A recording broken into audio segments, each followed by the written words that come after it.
Ain't nobody got time for that foolishness, man. Welcome back to another episode of G-Nation Inside Sports with your boy Big Lou and my boy Big E, the chosen one from the Shakedown Media Network. You heard? Peace. It's a lot of talk. It's a lot of people making videos and people talking about OBJ. And I've been on a few spaces and I've heard some of the differing opinions from a vast number of Giants fans. And there's a lot of hate being thrown OBJ's way. A lot of guys saying, oh man, he's washed. He's not the same OBJ from 2015. He's got an ego. He just wants the bag. Listen. Odell Beckham Jr. is arguably one of the best. Scratch that. Had the best 3 or 4 seasons as a receiver in New York Giant history, bro. You could not like his hairstyle. You could not like the Justin Bieber rumors and all that other foolishness. On the field, dude was a dog. Straight up dog. In an era where we had lockdown corners, okay, where every team had at least one lockdown corner. You had a Revis Island, you had a Cromartie, you had everybody had that one DB that could lock down receivers.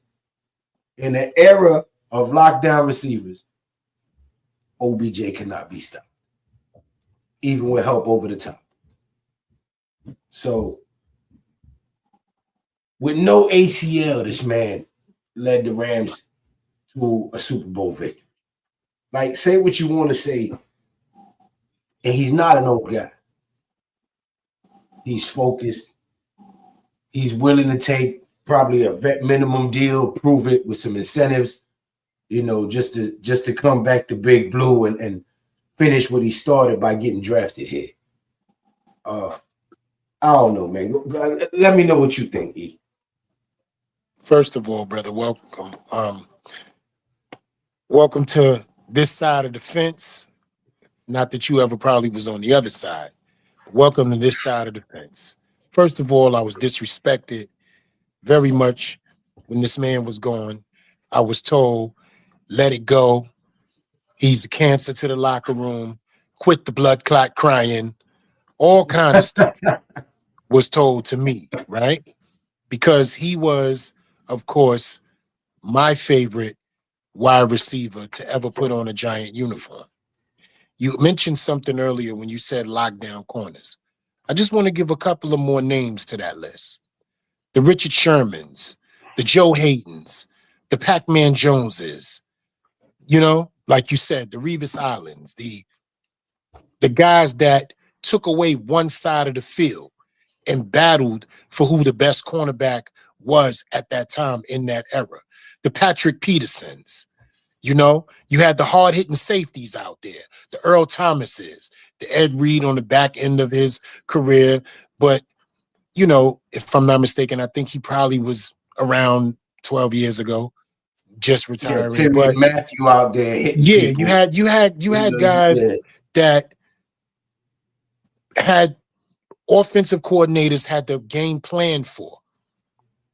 And this was a guy that practiced hard, played hard, from whistle to whistle.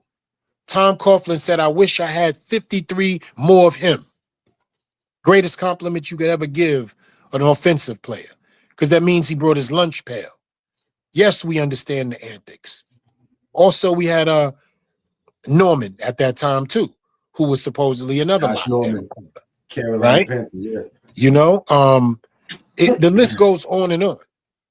And we saw this guy destroy every one of these guys one-on-one week after week.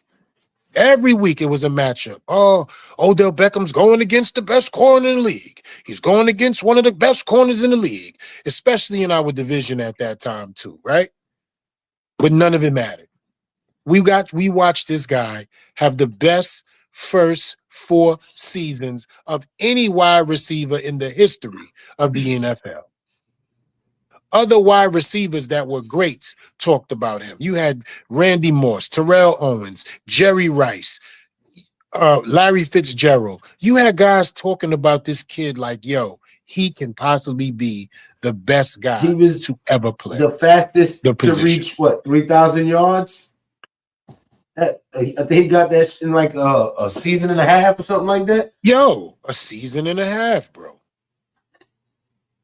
It was ridiculous, man. And what we took for granted, right, Lou? And I got to say this to Giants fans because it's true. What we took for granted was how great he was because we didn't understand anything like that when we seen it. That had nothing to do with just a one-handed catch. He went on to have way more catches that was more equally better or for more volume of respect when it came down to the field than anything in the world. We watched this dude single-handedly win games for us on a bum-ass team. Like, let's be real. When everybody knew he was getting the ball. Listen, we had no other weapons at the time. Nothing. Victor Cruz was injured, right? We didn't know how he was going to come back from the patella tendon. Sorrowfully, he never did come back. He came back for a practice, and they sent him to Chicago, and he retired. Right. You know, another guy who I wish would have got some more playing time and finished his career here. Unfortunately, it didn't work that way. But he did this knowing, with defenses knowing he was the target. We had no offensive line. Eli had no protection. And still somehow they found a way to get to the playoffs. You know, to beat teams. Remember that shootout with New Orleans? My God. What did he have? 3 touchdowns in that game for almost 200 yards? It was. I remember the score was like 52 to 49 or something like that. Yeah, it was 49-49. It was going touchdown. Yeah, it was 52 to 49. Like, yo, that was Drew Brees versus Eli Manning, Odell Beckham, and who was the receiver they was throwing to over there? Michael Thomas. Yes. Michael Thomas. They went at it, son. Yes, now, they mind did. you, again, this was a team with no offensive line and where the defense knew Beckham's getting the ball. Yo, listen to me. Barring injury, he would have been the NFL's Jordan at wide receiver, bro. I believe that. His trajectory, I believe that. And let me tell you, he not only beat cornerbacks, he frustrated them. His antics in the end zone was purposeful. First of all, the dude was a rock star. People could say whatever they want, but till this day, the frohawk that is dyed is still a thing. He rocked a dyed frohawk, and every kid wanted that hairstyle. You even had Caucasian kids, respectfully, wearing that hairstyle. Till this day, the frohawk is a thing, even in the NBA. So he was a trendsetter, man. We get what his immaturity was. We get all of that. We get that. You know, it was on display when he was against Greg Norman in that Carolina game, right? Josh Norman. But his talent, undisputable. And listen, his immaturity was due to his age and the level of frustration and what he was dealing with in the organization. You had Dave Gettleman, okay, who, you know, I respect my elders, but he was arrogant. Yes. You know, he liked to talk down on people. Dictatorship. And make little snide comments, you know. And when you're a young, passionate receiver who does not like losing, and you see the holes on this team, and you're trying to address it with management, and you're saying, look, you know, he needs to get me the ball. You need to get some guys who can block for him. so I can finish my routes instead of having to take all these slants to the house. You know, and what does this young punk know that he can tell me, the great Dave Gettleman? You know, I could just picture. You know, I'm not there, but you can see. You know what I mean? Here's this young guy with bravado, right? Wears his heart on his sleeve. And here's this guy who's, you know, been with Ernie Accorsi and been with guys whose name held weight. So you feel like because you come up in that lineage that you're those guys and you deserve that same respect. But no, this is a prove-it business. You know, and instead of, you know, listening to people's ideas and collectively thinking and you know, taking other people's thoughts and needs into consideration, you can't just brush stuff off. Like the instance with analytics. Like, bro, you got to, you know, move with the times. You can't stay stuck and become a fossil. Right. You know, so I can only see the level of frustration that he was dealing with all of that. And another thing, right? Then the New York media kid took New York by storm. Fact. When he was drafted, and I can say this, only me, being an LSU diehard, right, knew who he was. One, I watched his father at running back because I watched Shaquille O'Neal play and Stanley Roberts in college. So that's how I knew who his dad was, because I started watching LSU football because I was watching LSU basketball. Watching Shaquille O'Neal dominate like that in college was something to behold. So his father was a running back at the time that Shaquille O'Neal was there for LSU. His mother, people don't know this, was an Olympic hurdler. So the athleticism is genetic with this kid. He played 9 sports growing up. It's in his DNA, yeah. Including being enrolled in ballet, which obviously helped him big time in his NFL career. What? Toe drag swag. Yo, quick feet, twitch, you know, and we can go on and on about his talent and his skill set. But the one thing that nobody wants to talk about on a positive level is his passion for this game, man. And a lot of times his passion was misinterpreted for immaturity. And I hate that. But he's gotten older. He's won a Super Bowl, in which Lou alluded to earlier when he aforementioned the kid played a whole season without an ACL.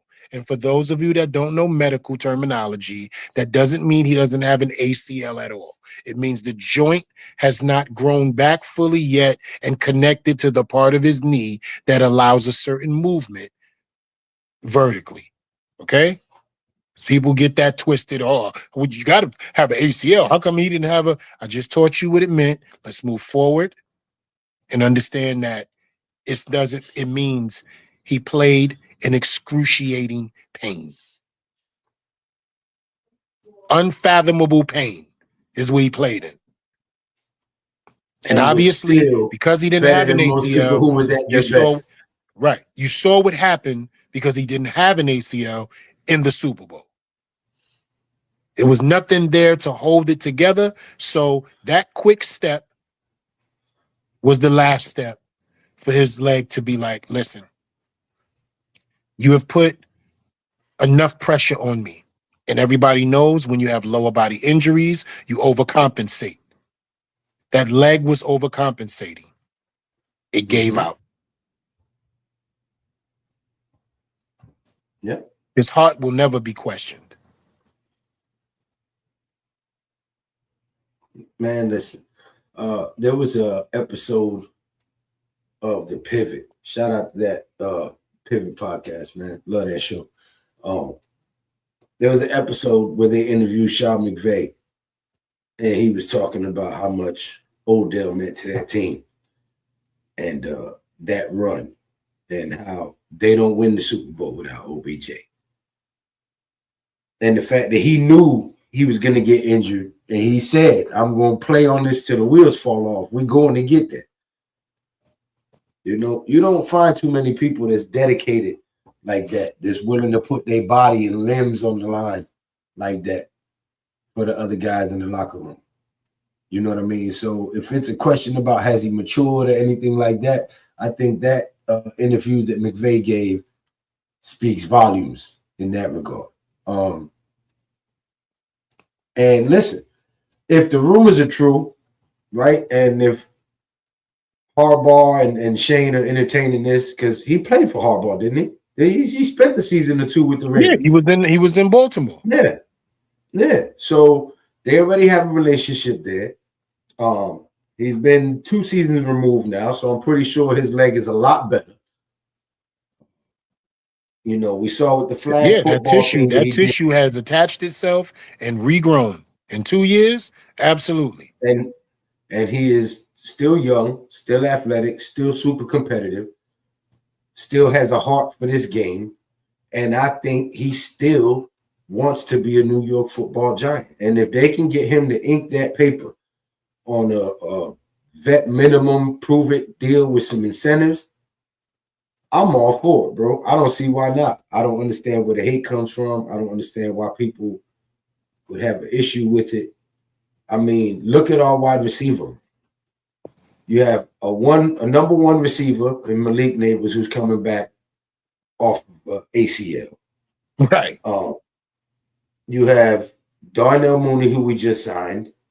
What's the other guy? Calvin Austin. Right? And then Isaiah Likely at tight end. You put Odell Beckham in there, you don't have to worry about Darius Slayton stepping up on the field. And like E said on the show yesterday, if Odell Beckham is your 4th option, let's just say, if Odell Beckham is stepping on the field on a four wide receiver set, and he's your 4th receiver, what 4th DB can guard him one-on-one? Please tell me. I'll wait. We can go through a whole list of 32 NFL football teams. And you mean to tell me that there is a 4th DB on each team in this NFL that can guard OBJ? Stop. That's a no-brainer. On a vet minimum, 2 years removed, fully healed, man, you sign that. And think about it, Lou. That speaks to his greatness, right? I want you to keep the wisdom going, because a lot of people are missing what you're saying. So I want to make sure it's brought to the forefront. Lou, think about what you're saying. You're saying right now, no matter what young kid, veteran, or young veteran, it don't matter. At cornerback at the 4th spot on every team, 32 teams, right? That's 32 people. You trying to tell me this man, even after 2 years removed, is better than 32 people that are healthy? Absolutely. And that's what tells you his greatness. That's what tells you his greatness. Absolutely. Right. Listen, the tape don't lie. This man owned the whole first half of the Super Bowl game with no ACL. So a 50% Odell Beckham is better than 32 100% healthy DBs, fourth DBs. Absolutely. And ain't no lies detected. Let's get that out there. It ain't no lies detected. And let me tell you, I would welcome the chance for him to finish his career, me being one of the people included, that will dust off that goddamn jersey. And yeah, because we're going to talk about that. We're going to talk about how many people still has his jersey in the closet. We're gonna talk about that. We talking about the potential of OBJ right now, but I'm gonna answer your question. I am against drafting Mansour at 5 when you can get Sonny Styles. I'm sorry. We definitely gonna have an I'm argument, sorry. but I respect that. Not right now. I'm sorry. Listen, I like Mansour, but at 5, Yeah. If not when I can pull up a mock draft right now and I can get you the second best cornerback in this draft and still get Sonny Styles. I don't know. But if I grab Mansour at 5, I cannot get Sonny Styles. I'm gonna be real with you. And the reason that I need Sonny Styles at this middle linebacker position is because with the edges solid, Carter and Burns, a McFadden who's coming back off an injury, a Tremaine Edmonds who we don't know how he fits into the scheme of things yet. Sonny Styles is a Swiss Army knife. He can cover. He can stuff the run. He's a sideline to sideline guy. He's fast. Ain't nobody coming over the middle on him. He's going to lock your tight ends up too. We haven't had a foursome at linebackers that was nasty in a hot minute. And you mean to tell me if you got the chance to have Carter, Burns, Edmonds, and Styles in that same room? Why we keep forgetting Thibodeau though? Why do we keep gunning towards? Because he's the swing edge guy. When somebody needs a breather or a Gatorade, you get in there. Okay. I'm sorry. Nah, he's gonna be starting. It is what it is. He's gonna be starting. If he's back with us, right? He's gonna be starting. So just think of this towels lineup. up in the winter, carrying the Gatorade jugs. He's gonna be starting a whole lot of stuff. That ain't gonna happen. Listen. That's not gonna happen. He's gonna be listen to the lineup, right? It's gonna be Tibbs. No, listen, and I'm gonna tell you why I feel like this. You gotta remember, I'm the same guy who went out on a limb and said that Thibodeau was gonna have a better career than Aiden Hutchinson. And everybody was like, oh, Aiden Hutchinson is the better one. Aiden Hutchinson. I was like, man, Kayvon Thibodeau. We drafted Thibodeau. I'm like, yeah, Thibodeau, right? You remember back in the 80s with Janet Jackson? Yes, I do. What has he done for us lately? Well, I'm gonna be real. I pulled up all three of these guys' stats, right? Last year before the season started, because I was curious to see the comparative. And you would be more shocked than anything when you put him up against Walker, Hutchinson, and him. Because remember, they were the first 3 DEs drafted in that draft. His numbers is pretty close to them, bro. Like, no questions about it. But I get what you're saying. I get what have you done for me lately. At number 5 overall, you have not lived up to the value of the pick. You have been good at stopping the run. You have not been getting to the quarterback. You've had some hurries. You've had some pressures. The sacks ain't there. But that's, the game is more than just sacks. The position is more than just sacks. I get that. But you have not been productive enough to justify the 5th overall pick. I could agree with that. Abdul Carter came in here, picked where? Wasn't he 2, 3? Abdul Carter? No, Abdul Carter wasn't. Yeah, he was 3. Okay, he was 3. 2 spots above him. And he's had more production. Now we can keep it funky. I don't know about that. No, we can keep it funky. About that. Azeez Ojulari had more production. He couldn't stay healthy. Now he is what you call a dude who can pass rush when he wake up and eat breakfast. He's just a natural pass rusher. Azeez Ojulari had more production. He just couldn't stay healthy. But I think that a Thibodeau is a necessity for a team like this. When you have a Thibodeau, when you have a Burns, when you have a Lawrence, and when you have an Alexander, who's my favorite person that everybody was Darius poo-pooing on. Alexander, who everybody's That's a sleeping on. fact. That's a fact. Oh, he's this, gonna be he's that. he's gonna Nah, be he our was injured. next Dexter Lawrence. He's Right. gonna be our next Dexter Lawrence. Yo, then you got that 4, right? You got that 4 on the line, right? Then you have a Carter, Edmonds, Styles, if that happens, right? Then on the cornerbacks, I'm going on record right now. Wait. Wait, I just want you to think about the 4 names you just said.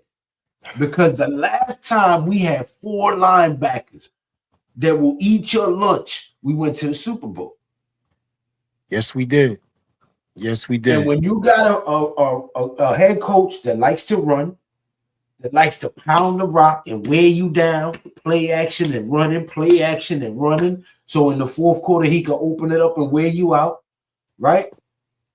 Listen, you need a defense that can stop the other team from trying to rally in the fourth quarter. You need a defense that can strike fear into your quarterback, make him nervous, make him throw the ball early, make him try to do something stupid and fumble the rock, right? Be nervous when he's handing off the ball because he hears the footsteps. You want all of that. And 4 guys can cause that problem. Edmonds, Styles, Carter, and Burns. And listen, get OBJ, don't get OBJ, draft, whatever, bring Sonny Styles here. After that, go get whoever you want, trade how far back, how far up, whatever picks next year you want, get whoever. But bring Sonny Styles here. Because them 4 linebackers, I promise you, bro, I don't care if we win the Super Bowl 13-9. A Lombardi's a Lombardi. And when you can only score 9 points and you made it all the way to the Super Bowl, that speaks more about the mastery of that defense than anything else. Because you played a whole season, earned your way into the playoffs, and then fought through the playoffs to get to the big dance and couldn't put up no more than 9 points. See, that's people miss that part about Brady, right? And the New England Patriots. Oh, we only going to score 14? Yes. You're only going to score 14 against the New York Football Giants. Tuck, OC, man, yo, listen, them boys wasn't playing. See, I was quiet, right? Defense wins championship. See, I didn't say nothing, right? Because I know. Wins championship. Because I know. Lawrence First Taylor, of all, Harry Carson, Van Pelt, like, man, bring me this Giants defense back. Bring this blitz squad back. You see this motherfucking shirt? You see it. Y'all see the hat. Ask Joe Montana. Ask Joe Namath. Ask Tom Brady. Ask these guys what the New York Giants defense did to them when it was time to play. I want Troy that Aikman. Type of defense back. Yeah. Ask Troy Aikman. Yeah. Right? So I want to say this, right, Lou? Since we on the topic of defense, we need to give a lot of credit where credit is due. The Seattle Seahawks showed the whole world how it gets done. Nobody has ever seen Drake May look like that in his life. Early. They set the tone early. He completed 2 decent passes, and they shut it down again. And he was in the MVP conversation. Yo, this is my point. Defense. We've seen it happen to Patrick Mahomes. We've seen it happen to the 18-0 Patriots. Yo, listen, every time the Super Bowl is played, the team that plays defense wins. We seen the Yo, Seahawks when they won it what the did first time what did against Von Peyton Manning. Miller do? What did Von Miller do to the Carolina Panthers in the Super Bowl, bro? I'm not even saying the whole Denver Broncos, just Von Miller. Right. Yo, what did the Legion of Boom do to Peyton Manning? Facts. Shit. So I'm with you. What did the Ravens do to us in 2000? Exactly what they were supposed to. Keep the bottle of liquor out of his hand. I apologize. After we mashed the Minnesota Vikings all the way out. Destroy. 41-3. To 3. That shit still hurts me. I still don't like Baltimore. He threw 5 touchdowns in that game.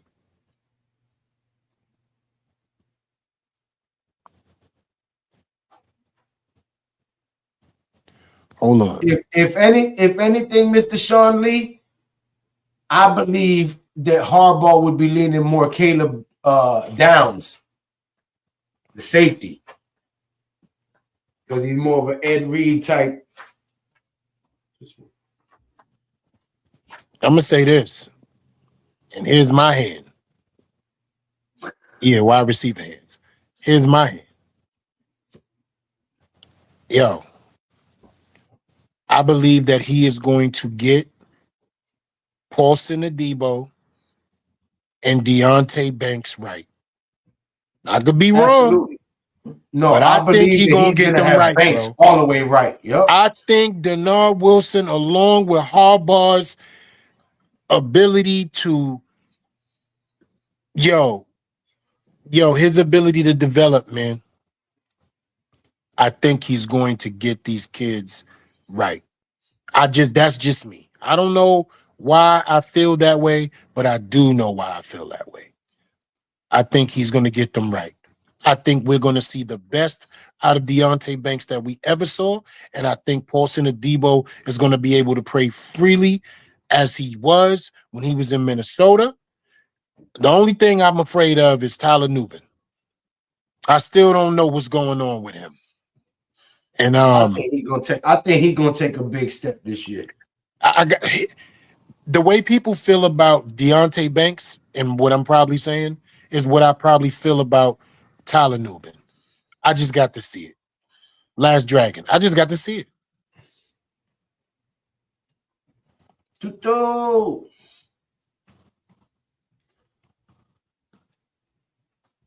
Man, look, I believe that the defense sucked because I am a firm believer that the team takes on the reflection of their head coach. Yep. And the positions groups take on the identity of their particular coach. Bowen was trash. Under Wink Martindale, Deontay Banks did way better. Yeah. Right? And Nubin was drafted for Wink's system. Right. So I believe when we get back to that style of play, Nubin and Banks will excel. I think which is why I'm not worried about the DB position that much because we got me neither. You know what I'm saying? So you get that linebacker in there, right? And you get these edge rushers on the same page. And I think the DBs will take care of themselves. I think Javon Holland is going to be right too. Because we all saw what he was in Miami. Now, he was injured for us, so we didn't get a chance to see him do what he normally do. But also, I think the greatest jump is going to be by Andrew Phillips. Because he is Harbaugh's type of cornerback. Listen, I need him to. Shit. Big Blue for Life 57 Ortiz in the building. What's going on, man? Long time no see, my brother. I know that they unsubscribed a lot of y'all, man. So go ahead and check. Make sure you subscribed again. You heard? Peace, King. Y'all seen the Wink Martindale interview? No, I have not. You got a new one? Oh, man, talk about that.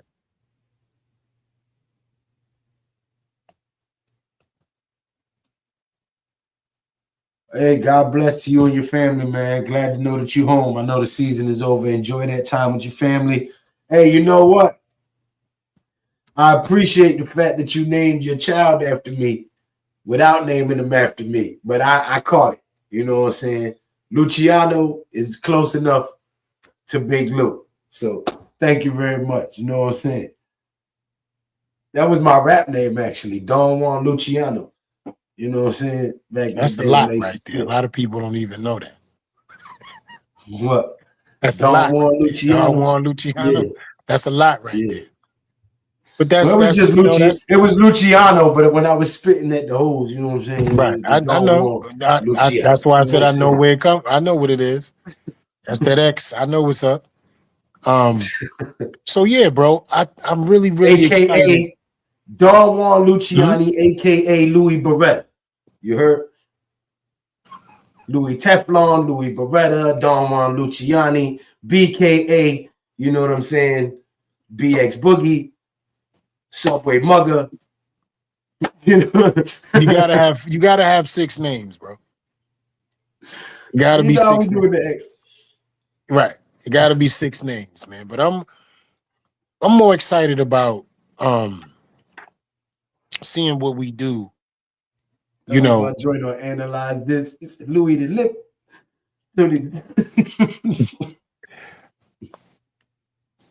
you know what I mean? I'm excited, man. This draft to me is gonna be one that it's not pivotal as the ones previous. This draft sets us either in position to have one of the best defensive teams in the NFL, or it puts us in a position to have one of the best offensive teams as well.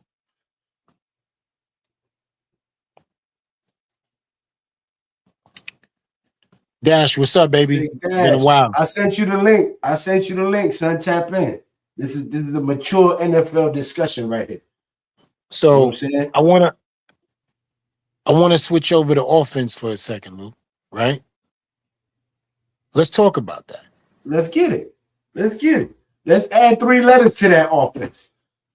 The most electrifying 3 letters in all of sports entertainment. Y'all thought I was gonna say RKO? OBJ. Let's talk about if we did draft a guy like Carnell Tate or Makai Lemon, right? Woo. Yes, Woo. let's discuss it. Woo. Let's discuss Hey, you that know what? across. I'm gonna pull up their stats for you. Let's talk about That's because I just like that type of stuff. it. Let's talk about it. Give me Carnell one. Tate, Mooney, Austin, Likely, Leak, and everybody else is just everybody else. Right? Yeah. Theo Johnson is there, right? That's cool. No. Him and Darius Slayton, they worry me. Yeah, they're there. And we respect that. They're there. So since you wanted to bring Let's up discuss certain it because it's a thing. names. What are we doing here? This is not working.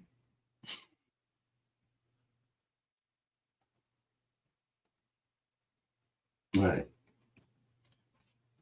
You said Carnell Tate or Makai Lemon? Which one? Either one. Either one. Either one.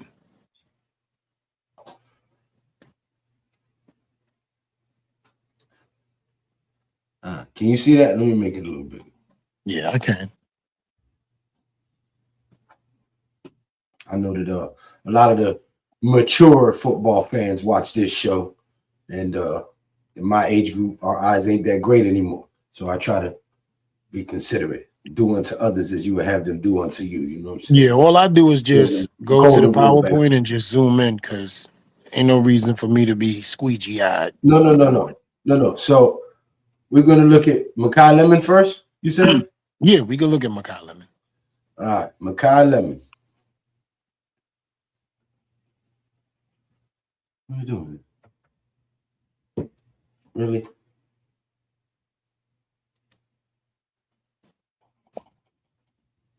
My shit acting up. Of course. I wish you was able to pull up some of his highlights. This is crazy. That dude is, man, I don't know if anybody in here knows who he is, but he is him. Try this one more time.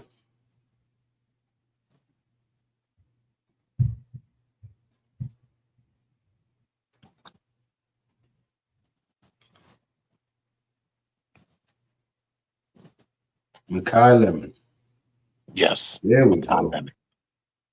5'11", 192 pounds. So you're looking for a slot receiver? Because I think Isaiah likely gonna catch more of them reps. Nah, he's an outside guy, brother. That's an outside receiver right there. Okay. All the way. So his overall rank is 88.6 out of 100. Mm-hmm. His hands are rated at 92%. Come on. His short receiving, 93%. Intermediate routes, 94%.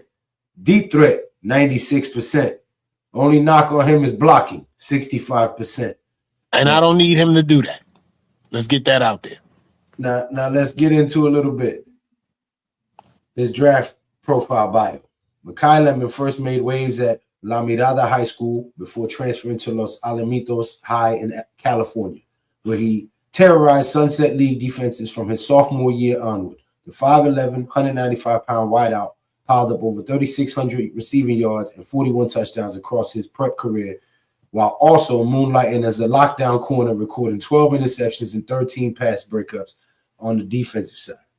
His senior campaign saw him hauling 69 catches for 1,044 yards and 12 scores, earning him Max Prep's All-America First Team honors and Under Armour All-American selection and Polynesian Bowl invite. Lemon arrived in Los Angeles as one of the crown jewels of UFC's 2023 recruiting class, carrying a 5-star ESPN rating, 90, and a 24/7 composite grade of 0.97 that ranked him among the nation's elite prospects. His true freshman season offered a glimpse of the versatility to come.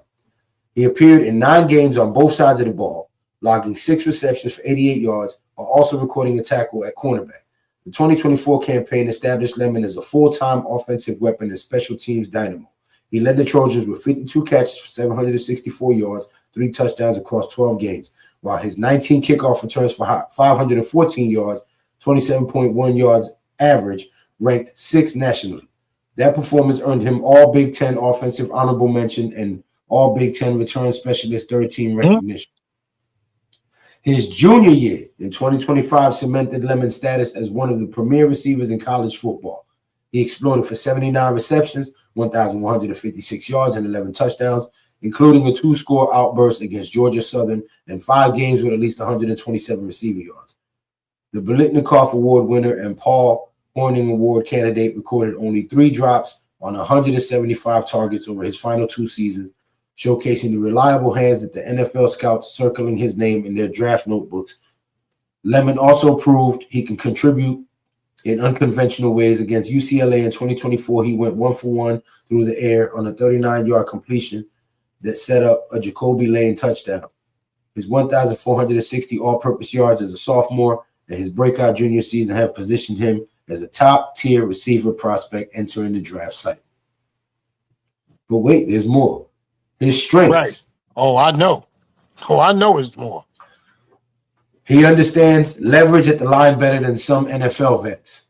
Watch him work corners out of the position before his break, and you see a technician. Hands are stupid good. 3 drops and 175 targets over 2 seasons. Quarterbacks trust him in traffic because he's earned that trust every single rep. Wins jump balls he has no business winning at 5'11". Went 10 for 15, ripping it away from taller defenders. Went 10 for 15 on contested catches as a junior, attacking the ball at his peak and ripping it away from the defenders, from taller defenders. Once he gets rolling, good luck staying with him through his cuts, snap off, breaks without losing speed, and snacks corners who bite on his stems. Finds the soft spots in zone like he's reading the coverage from the press box, Shows up in windows right when his quarterback needs him there. 2 feet dragged near the sideline is automatic. Never has to think about it. Never gets sloppy with footwork. When the boundary tightens, his catch radius. Okay. Ball tracking in the air is real. Separator, adjusts his path mid-route and times his hands perfectly, especially on a deep ball where timing is everything. Blocks with intent, not just effort. Sustains on corners longer than most slot guys bother. And his hands are active enough to mirror when defenders try to disengage. Who does that sound like? Who does it sound like? Yeah. Yeah, because we here now. Who does it sound like, bro? And I need to hear you say Cruz. You know who it sound like. You know who it sound like, brother. Like you know who it sound sound going like. to be a new Gronk Hernandez. Clinton Jones. OBJ, man. How y'all doing? Come on, man. What's good, fellas? Go Big Boy Blue football. Peace, Jeff peace. Maldo 76. Hit that subscribe button, man. It's free. It costs you absolutely nothing to push that button to support the cause. You heard? Yes, you're doing hardball scheme. Wide receivers have to block. Listen, he'll learn all that. Take Lemon. He's quick. Great catcher, but at the end, he's rotten lemon. Weak against tackles, easily injured, especially against NFL D veterans. He'll be out for a season in the first match. Dang. I can't subscribe to that right there. I can't subscribe to that. Lou, who told you what my wife, mom saying, ciao, and Lou's watching also. Ciao, grazie mille. Tuto. Dame, what's going on? Big Dash in the building. Big D, what up, baby? What's going on, boss? Ain't nothing been too long. How you? Nah, I'm chilling, man. Chilling. Can't wait for the season to get started, man. Yeah, I know. You know how it go. Having mature football conversations, which is rare nowadays in the current climate. You know, so Dash, we go to get right to it, bro. It's OBJ talk. Talk back to me. Yeah. I mean, I wouldn't be against it. I don't expect it, but I wouldn't be against it. I don't have. Dash wasn't a hater. I knew he wasn't a hater. I still got OBJ still on the board, man. He's still out. I knew he wasn't a hater. But do you have a jersey, Dash? No. I don't have. The last jersey I bought was Tiki Barber. Okay. Early 2000s. I stopped buying jerseys. And if I do start buying jerseys again, it'll be retired Giants players for sure. Right. That's where I'm at with it. Yeah. You got to prove it to get my bucks. I want to say something though before we get started. I don't want to hear no running back talk at 5. That's it. Hell no. Listen. Leave it alone. Listen, that ain't for this. That ain't this. We not there. That ain't this. Listen, I don't That's want everybody else. Love. Go give me that linebacker. Yeah, he's a great running back. But go get me that linebacker. Go get me stops, son. You know what I'm saying? Go get me somebody who's gonna strike fear into the guy you handing the ball to. I'm good. I'm good on that. I'm good on that. He's a great player, great prospect. Probably the most talented in the draft, but I can't do it at 5 when I'm looking at my defense and I'm seeing all the holes. Swiss cheese in his defense right now. We gotta fill the holes, man. That's it. Listen, that's the talk right there. We just happen to go over to the wide receiver talk because I can't help myself. No, I know. Well, we finally got the guy that you don't like out of the building, though. I ain't talked to you since that happened. No, because I've been celebrating since then. I've been celebrating. So a little greasy either. I'm here now. And all that. We all didn't have a quarterback at the time, so we all just got a quarterback. But yeah, whatever. Right. Man, all right, let's get into this mature Daniel Jones talk. alone, please. The man was in the MVP conversation over there. You know what I'm saying? You know what? Listen. It wasn't DJ. It was this shitty ass coaching regime. It was the stupid decisions from the top of the organization. No, you know what I'm saying? It was a bunch of shit. DJ went somewhere else where the quarterbacks nurtured or the coaches nurtured his skills, and you saw what the boy could do. He was in the MVP conversation until he got hurt. Oh boy. Is that disagreement, Dash? Is that disagreement? That man got shot from every angle for 7 seasons, 6 seasons with the New York Giants, from the media, from the fans, from everybody, bro. And when he left, the team still sucked. He excelled. What was the common denominator? Simple mathematics. Coaching. But I still think he does he wear some of the blame? Yes, absolutely.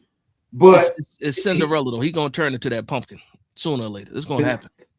So my question: 12 o'clock gonna hit at some point in time. Man. Dash. See, I'm not against any of this.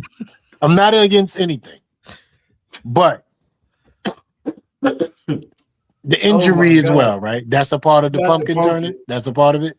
Yeah, no, I mean, I just think when you look at the Colts, solid running game, better offensive line, better targets, better coaching,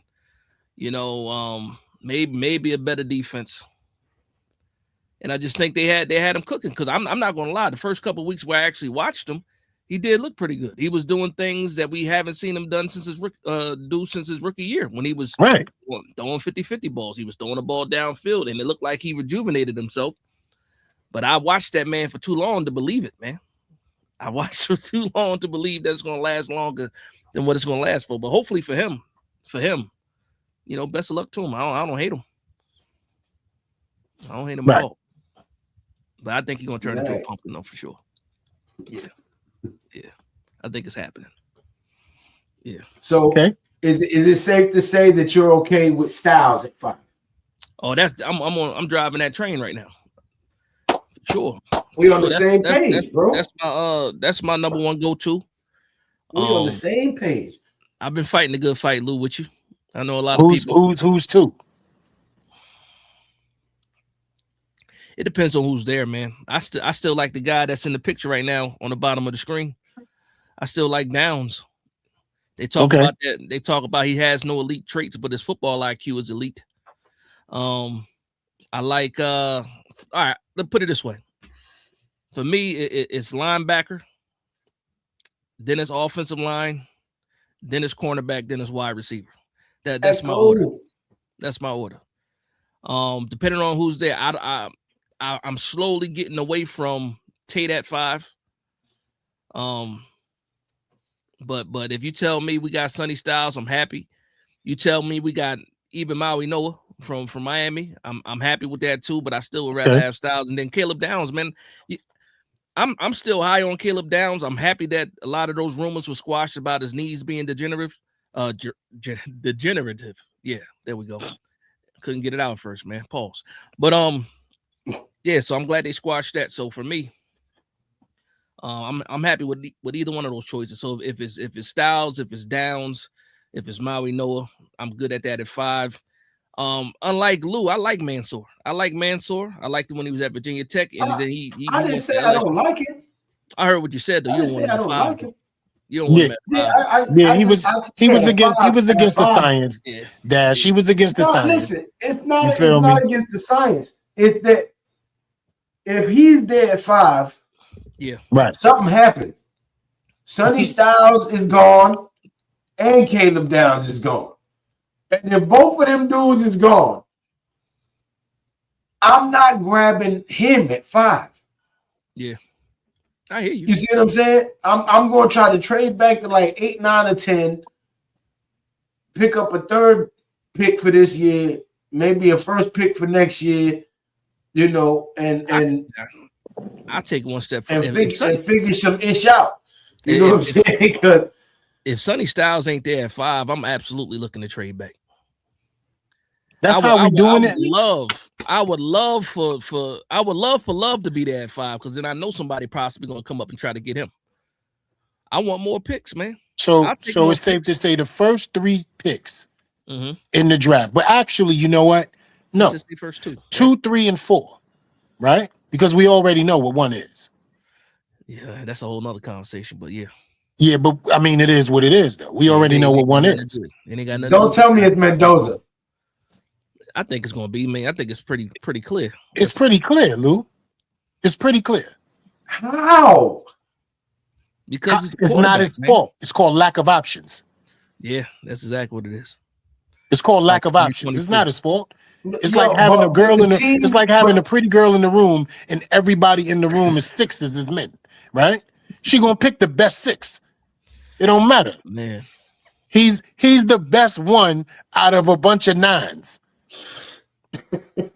That's how that go. It's called a lack of options. I don't even think he's a blue chipper, to be honest. I'm not even a fan. This is what I'm saying. Like, first overall, how they gonna justify it? Like, what can he just they gonna say? have to play football. That's it. And remember, he's gonna get 3 years, like they do with all quarterbacks, right? To talk about his development, to talk about his growth, to talk about his maturity. He getting thrown to the wolves though. It's gonna be some sink or swim things happening in Vegas for him. Because Cam Ward is thrown to the wolves. Yeah, I mean that's Cam Ward though. Cam Ward got more talent than Fernando Mendoza. It's not even close. And then also he can move around a lot more. Mendoza don't move around like that, even though he got a couple scrambling first downs, a couple touchdowns, but he ain't built like that, man. And that's the AFC West too, man. They're gonna try to do something to him. Right. As they should. Yeah. As they should. You feel me? That's the NFL. We see all the hype. We gonna show you ain't it. Best thing a defensive player can do is show the world you shouldn't have been drafted right there. A-Trax, Javi. Shout out to Sean Lee too, man. CB is important to the defense. Yeah, the cornerback is important to the defense. But I believe that under this regime, you're going to see the best version of Nubin and Banks that you've seen, right? I like Paulson Adebo. I think Holland has potential. So I'm not too worried about our DBs, right? Now, you put a dog at safety there with them DBs, I'm happy. Caleb Downs is a dog. You know what I'm saying? If we can come out of this draft with Styles and Downs, I don't give a shit what you do with the rest of the picks. Now, he said Trade something him, he said something before I got a chance to jump into the space. But you said that this might be the best Andrew Phillips we see. Now, I do agree with that because I like his style of play. Mm-hmm. We already know he's a possible liability beyond 15 yards. Right? He's a little bit of a liability beyond 15 yards, if we're gonna be honest. Nah, you don't agree? That's what the track record says. I agree, right? But because our defensive line is about to be demonic, right? That's Javi too, though. That's Javi. A-Trax is Javi. Because our defensive line is demonic, right? Mm-hmm. There's a lot in the scheme. Javi A-Trax DeWint. I'm gonna wait till Lou finish giving Javi his combo. You got it. You good? Shout out to Mac, man. What's going on? Where you at, Mac? He got the link too. I don't know why he ain't come in. Oh, there you go. That's why. We goody? They found out you was ignoring him. Yeah, go ahead. No. So we got the line, right? That's important. That line gives him enough time where he don't have to be roaming around past 15 yards. Rush. We got the pass rush. Right. Because that line needs some help too. All right. So we're gonna get to that. But I'm saying Phillips is not gonna need to do what he was doing last season. No, I agree with that. That role is diminished. It's over. He's going to be utilized for what he's great at. Roaming around the line of scrimmage, helping out with the run, keeping his slot receiver within that 15 yards, right? Or press man. Because he's going to be pressing too. And he's very physical.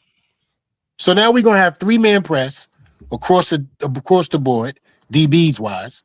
Safety crashing in Holland, keeping him around the line of scrimmage, right? And now we got edge rushes and a defensive line that needs us some help. You know, I think Darius Alexander is definitely going to take the next step.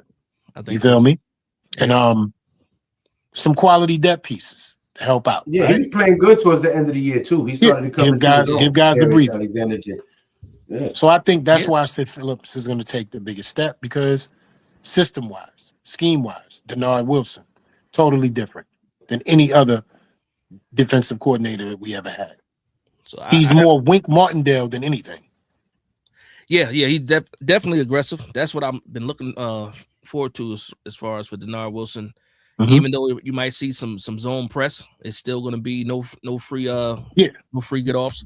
So I like that. They're going to challenge everything on the outside. I like that too. I'm gonna ask you guys a question though. As far as this draft, a position, are you double dipping at a position? Is there a position you see that you can double dip, or a need that the New York Giants might need to possibly double dip, or did we do a good enough job in free agency to to not have to double dip in the draft? I'll let Lou answer that first. I didn't hear you. I was reading that comment. I'm sorry. Can you repeat it? No, I'm saying because pretty much saying, is there any position in the draft that you would double dip in?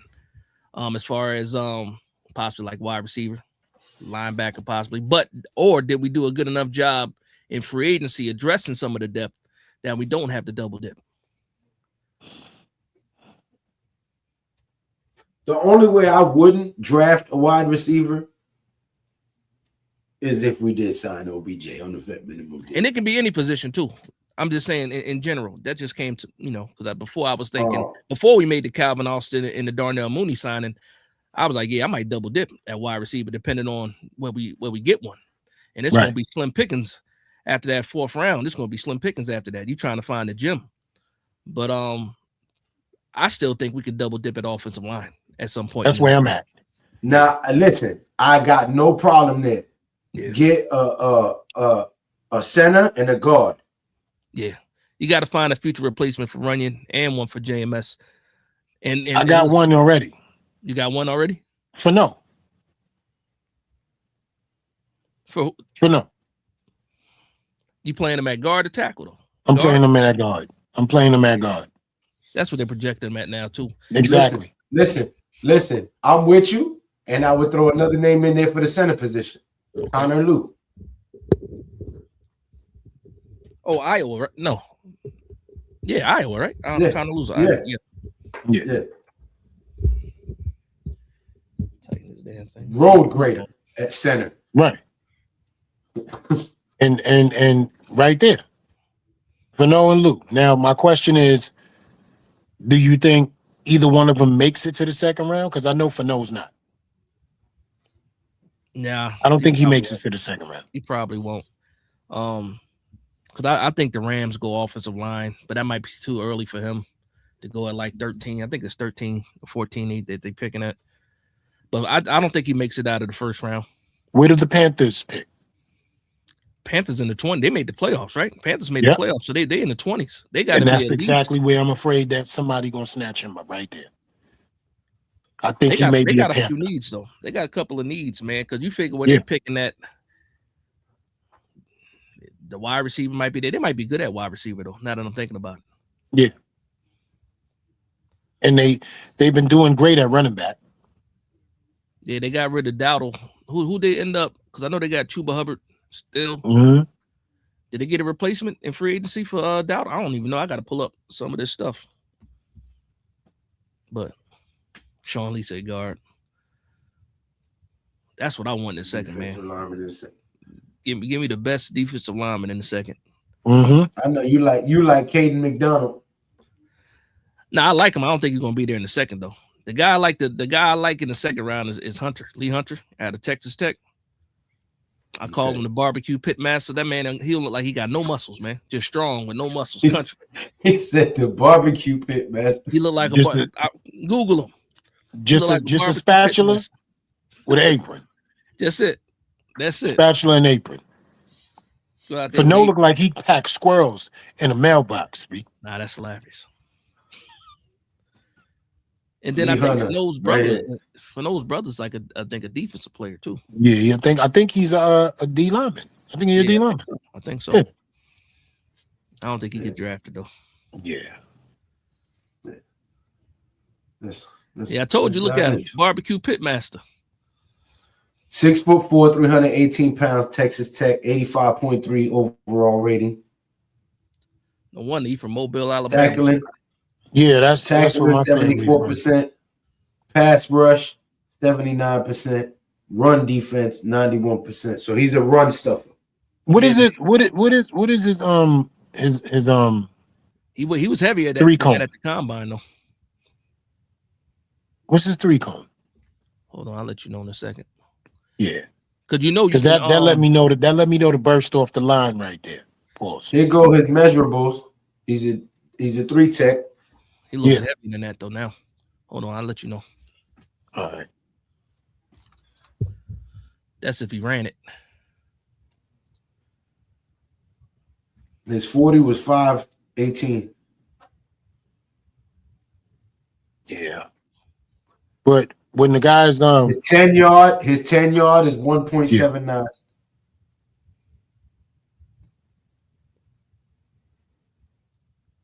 All right. What you want to see? He didn't do the 3 cone. Oh, he didn't do the 3 cone? All right. He had a 21-inch vertical. He a big guy. Pause. Yeah, I mean, you don't gotta really get up. You don't really gotta do too much to grab a cheeseburger off a shelf. Nah, he's 6'4". Yeah, and you got 33.25-inch arms. Yeah. And he country strong, man. He just taught offensive lineman, man, out the way. And he built like that. So imagine if he actually put some muscle on. Making cheeseburgers with his hand. You know how Dex is strong with no muscle definition either. You know how it is. They just superhumans. Look like you've been injected with cotton candy. Right?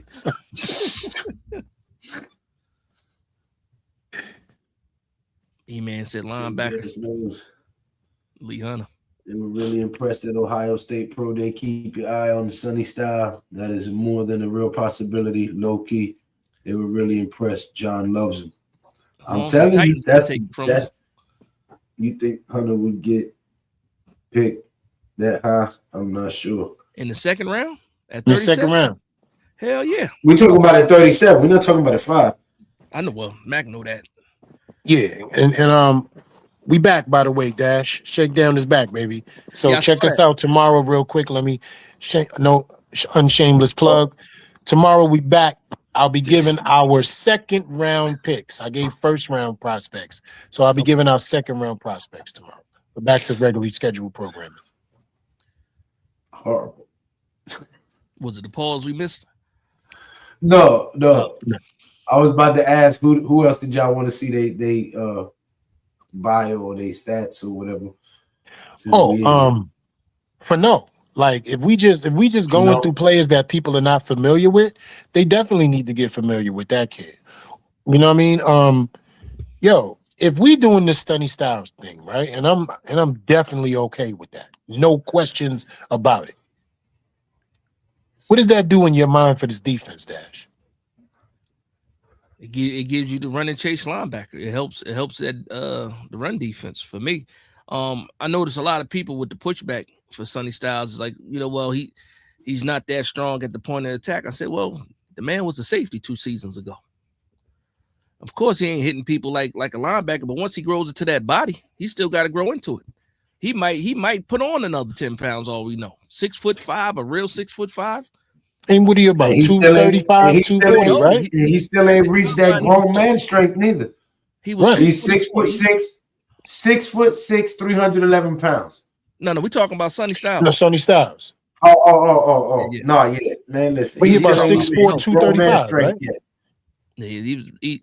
Lou talking about Fano. Right. Yeah. But no, Sonny Styles 244 pounds, and he still looks he a dog, and he's still a kid. You know what I'm saying? No disrespect. Not trying to just look at the he's chin a kid. Like you know what I'm saying? He said, "Look at the chin on." Nah, you can't tell me that picture ain't crazy. Where Jay Leno at? Jay Leno did something foul. Yo, Jay Leno did something foul about 2 decades ago. Good Lord. Yo, he was just passing through, Dash. Look, that's it. He was just passing through. 6'6", 311 pounds. He runs a 4.9. Yeah, he was moving at the combine, man. This is what I'm saying, man. He's athletic. His pass blocking, 90%. Yep. Run blocking, 92%. The man gave up 2 sacks in 2 years. Pause. I'm saying it's not. I don't. Yeah, There's no way we can get him though. It's There's no way we not can get him. a fucking game. There's no way we can get him. I know, but I like to dream. That's what mock drafts are. Dreams. You're absolutely right. Because 75% of our mock drafts don't ever happen the way we want it to. Yo, we son, still here. Listen, my draft picks be on point, son. Go back and watch my draft videos. So hold on, I just gotta ask. Drafted. So just a question, since we talking, right? We cool. Have you had at least 3 of your players drafted in any of our drafts? Absolutely. Newbin was one of them for sure. No, I'm talking about in the same draft. Oh, I'm talking about in the same draft. Oh yes, the same guy that is saying trade Thibodeau was pounding the table for Thibodeau at 5 and Neil at 7. There's a mock draft proving it still on YouTube. That's 2. I can't even listen. Outside of Thibodeau and Neil in 2022, tell me nothing after that draft, man. You couldn't tell me nothing after that draft. I thought that draft was fantastic, man, and we saw what happened, man. Yo. My favorite player out of that draft is probably Daniel Bellinger, if we being honest. And he ain't getting no damn run, bro. After that Yo, Judy chop to the eye. He about to get it. He about to get all the run he need now. I don't know. In Tennessee. What did they give him? What did they give him? He's gonna block. $8 million a year, but the whole point was you gonna go to the guy that didn't give you any burn. Right. First of You all, gonna block. You going over there to block. For $8 million. You going over there to block. And you won't get me to say anything bad about Daniel Bellinger. That's a fact. Nah. And what's crazy is blocking I like Daniel Bellinger. is something that he struggled with, right? Yep. He struggled with blocking. So he damn sure ain't getting $8 million to block. Horrible. He wasn't horrible. He wasn't the best though. He came out of college supposed to be a better blocker, but we didn't see elite blocking. But he was useful. He was useful. Better than Theo Johnson, that's for sure. And that ain't saying much. That ain't, but it's saying enough. And I'm with you. I told last night that John, a lot of potential in him. He wants him to go badly. If I had, it's going to be him. He loves his technique. That's what we got. Who you talking about? Styles. So Sean Lee been right. I need to know your I need receipts, B. For our first picks. Hey, listen, you can go back and look at mine. I was I just need somebody to say these have been the draft picks that I drafted, and I've hit at least on 3 in our drafts. Like these are the 3 names, and we got them. Because that's very rare. The only 2 I hit on was you better go check my track record, son. JMS and Newbin. That's it. I hit on 2, and I wanted JMS in the first round over at 25, but we ended up getting Tay Banks. The closest I've hit on is 2 picks, and that was the Neil and Thibodeau pick. And that was I wanted Neil and Thibodeau, and I got that. It was either Cross and Sauce or Neil and Thibodeau. Got Banks and John Michael Smith in that same draft. That Banks, man, we got to figure out what's going. Well, can they say? No, yeah. Can they? I think so. I think so. I think so. I think they go back to that same style of defense. But does he even get a chance to be saved? Can Newsome hold him off, or you think he actually gets a fair shake? It's going to be an open competition. Look, Jared telling you, hey, look, he's not lying. He does have a track record. I tell you, I believe you. Oh no, we nobody's in doubt. I'm just saying that's a very hard thing to do, right? Especially this day and age when we look at our mock drafts and be like, damn. But 3, I've never gotten 3, 2 the most. Yeah, gentlemen, don't act surprised when they announce Mansour at 5 or trade. Yo, let me talk to Sean Lee. Yo, Sean. He is all right with that. Okay, let me be the first to let you know, brethren. You have a sharp mind. You're intelligent. And you're great. I just want you to know that, if nobody never told you that. But I'm with you. They sleeping on my son, Sean. You know what I'm saying? That boy is top 5 dead or alive. And if anybody can replace Banks tonight, Mansour can do such. He's better than Banks and Adebo right now. No question. No argument.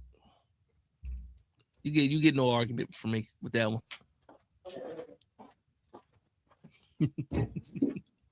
But posting the he done put the full court press on. Well, Sean Lee is great, by the way. So I'm saying, if you're the GM, are you taking Mansour Delane at 5? Coach Ed? Now, see, we got to be fair though, Dash. Mm-hmm. Who's there? Is Styles and Styles going? Let's just say this. Let's say Love, Styles, and Mansour Delane are there. Which way you going? Then I gotta go with the righteousness. I gotta go with what's righteous and take Sonny Styles because he's a completion to something that we've seen wins championships. He's a completion. He's a completion. That's it. Okay. Shout out to Coach Ed in the building. What's going on, Coach? I sent you the link earlier, Coach. This is what mature football conversation sounds like. He said, Max said, I'm not taking Mansour at 5. You see, this is when friends become. I can't listen, and I like Mansour, but I just can't justify taking that pick on the number 5 pick on a cornerback that potentially helps solve a problem when I know that we need a run stuffer at linebacker that definitely solves a problem. Okay, so I gotta ask a question. So say Sonny Styles is not there, right? And Mansour is, right? I'm gonna be sick. You still would not try to get take Caleb Downs. I'm gonna get Caleb Downs. I am going to take Caleb Downs. Okay, see that lets me know right there.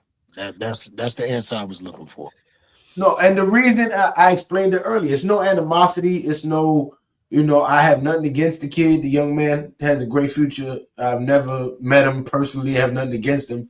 I have more confidence in our DBs right now than I do in a Micah McFadden who's coming back hurt, a Tremaine Edmonds who doesn't know this system, who's new to this organization, who's new to New York, okay, who probably had some bad habits or some bad techniques from other places, right? Whereas opposed to a Sonny Styles who you can mold and shape, who's going to be eager and willing with a pen and paper trying to write down all the knowledge that Coach Harbaugh can give him, right? I'd much rather spend my money that way. You see what I'm saying? Where I know it's going to be an immediate impact to the team. Now, the way I think about it is this, man, and I've been guilty of it too. Like, as soon as the season ends, we have a clear idea or knowledge of what the hell we've been missing, what we need to get. And I don't think anybody was we got to fix this defense. Like, and even though a cornerback 2 is something that we need, and to your point, if he does get drafted, he is the CB1. I think he is better than Adebo. I think he's better than any cornerback we have in the room, to be honest. But I remember staring at my TV, watching running backs get off on us, pause, and saying, "Where the hell are the linebackers at? Where's Okereke? When we had guys like where's the second level? Why am I even before that? Lorenzo Carter and Kareem Martin and I was like, yo, that was a Dave Gettleman special. Kareem Martin. That's a Dave Gettleman special. But that's my whole point when it comes, because again, I've been getting into a lot of arguments about how I feel about the whole running back at 5, and I've been getting tomatoes thrown at me and everything. Like, people, you got to take Love. He's a difference maker. And I just think about it as Giants fans, this deja vu for me. That's Saquon Barkley all over again for me. And Saquon Barkley was fantastic when he was good. And we wasn't winning a damn thing. As good as Saquon Barkley was, we got to fix his defense, man. We got to fix his defense. And that's my whole deal. I don't think Cam Scatterbull stops you from drafting a running back, but having a trash defense will stop you from drafting a running back at 5. It's too many holes. Man. Yes. Too many holes. Yes. And I see a lot of people making that comparison too. Like, well, how Cam Scatterbull's not good enough, to stop you from that. It's not about Cam Scatterbull. It's about this defense. You got I'm going defense. I'm going offensive line before I go running back. And I keep going back to the running back. And again, and cornerback too. I'm probably doing all that before I think about drafting Love, man. And Dash, to what we talking about, right? It's not like you losing your mind or you getting in your feelings, because I don't want nobody to believe any of that. I want us to look at reality. This is you know what I'm saying? I can't stand when people be like, "Oh, you in your feelings." No, I'm in my football mind. I know what this team needs, and it damn sure ain't a running back right now. Let's get that out there. It ain't a running back at need, right? It's not a need. Don't get it twisted. It's a luxury. It'll be dope, but that ain't a need. Like if we get to draft night and we actually draft Jeremiah Love, then I expect this running game to be better. Right. And that's start talking pure shit. I will start talking pure trash. We're gonna have to put up 40 points. And this is see the expectation. See the expectation. Hold on. Let's go back, Lou. It's not. No. Hold on. I want to explain why he said that, because I was about to say the same thing. It's not an expectation on Jeremiah Love. It's the fact that's what we will not have the defensive pieces in place to stop the other team from scoring, which goes back to the conversation me and you had earlier with the shootout, Drew Brees and Eli Manning, OBJ, Michael Thomas. Yeah, we can score, but if our defense can't stop you from scoring on us, we still lose. You ain't even got to get back that far. What I mean by expectation is now we're going to have an offensive team that scores points, so we do win games, and the defense isn't pressured into winning games for us, just possibly getting those stops that close games out or whatever the case may be. That is a well-rounded football team. This is the New York Football Giants we talking about, okay? We got to take what we can get and hope that we continue to build along the way. He's not going to be able to build a well-rounded football team in one draft in his first season as a head coach. So what he's got to address is the most crucial and detrimental parts and holes that we have that we need filled. But that's the point. A running back is not a detrimental or crucial point. Right. We have not been able to stop the run when we have a lead, or when we need to control the clock, or when we need to get them off the field on third down so we can get another crack at trying to win the game. We have not been able to stop the other team from running the ball straight up the middle or on the outside. So we need a linebacker more than we need a running back. And as much talent as Jeremiah Love has. Now, to add to you and Dash, right? Let's talk about the late game breakdowns. Yeah. All right? Yeah, let's discuss what's real here. The late game breakdowns, where we had an extra defensive piece, Bo Nix and them wouldn't have did none of that. Just somebody to make a play. Right. And that's the thing. My offense doesn't have to score 30 when my defense is holding everybody to 14. That's my point. You see what I'm saying? Mac. If I don't care if we beat you 13-9, 11-9, a win is a win. It don't gotta be pretty. If you can't score more than 9 points on me, I don't care if we didn't score 30. All we need is 10. Mac is in Delaware, right? Because it's about to happen. I just need Mac, you in Delaware, right? I need some clarification. Yeah, I do too. Hey, This is starting to hurt. Because I thought we was brothers. We supposed to be brothers. I need. Come on, Mac. We've seen special. Mac is Mac. Is that Is Mac? he joining in? No, that's coach. That's coach. Oh, okay. Max still at work. What's going on, Coach? What up, Coach? coach? What's I'm up, bro? so frustrated right now, man. I'm sorry. With Mac? Nah. StreamYard and I'm actually using my alternate account. So one of my alternate accounts. Nah, it was a little funny when I had to log in too. Yeah. I had to act like my first time logging into StreamYard. Yeah, it was like, yo, do you want to use Google or YouTube or your mom's address? Like I never. I mean, I'm on my phone, so that's the other issue. So, but forget that. How y'all doing, man? Oh man, it's listen. I got through another week. Praise the Lord. The rehab is going absolutely 100% well. Okay, that's good. Y'all moving around, man. Yeah, man, I'm good, brother. Okay. I'm good. I'm able to, be myself again. The kids, no jump rope yet, but we all right. No 360 windmills. Nah, none of that. He done Nick Gates himself. Jesus Christ. Good Lord. Nah, Mac, man. Special talent, man. Again, deja vu. Saquon was a special talent. Odell Beckham was a special talent. Oh, here we go. And it begins. Both of those guys in their prime together. Oh, we had OBJ throwing touchdown passes to Saquon Barkley, and we won 5 games that season. It's fun to look at.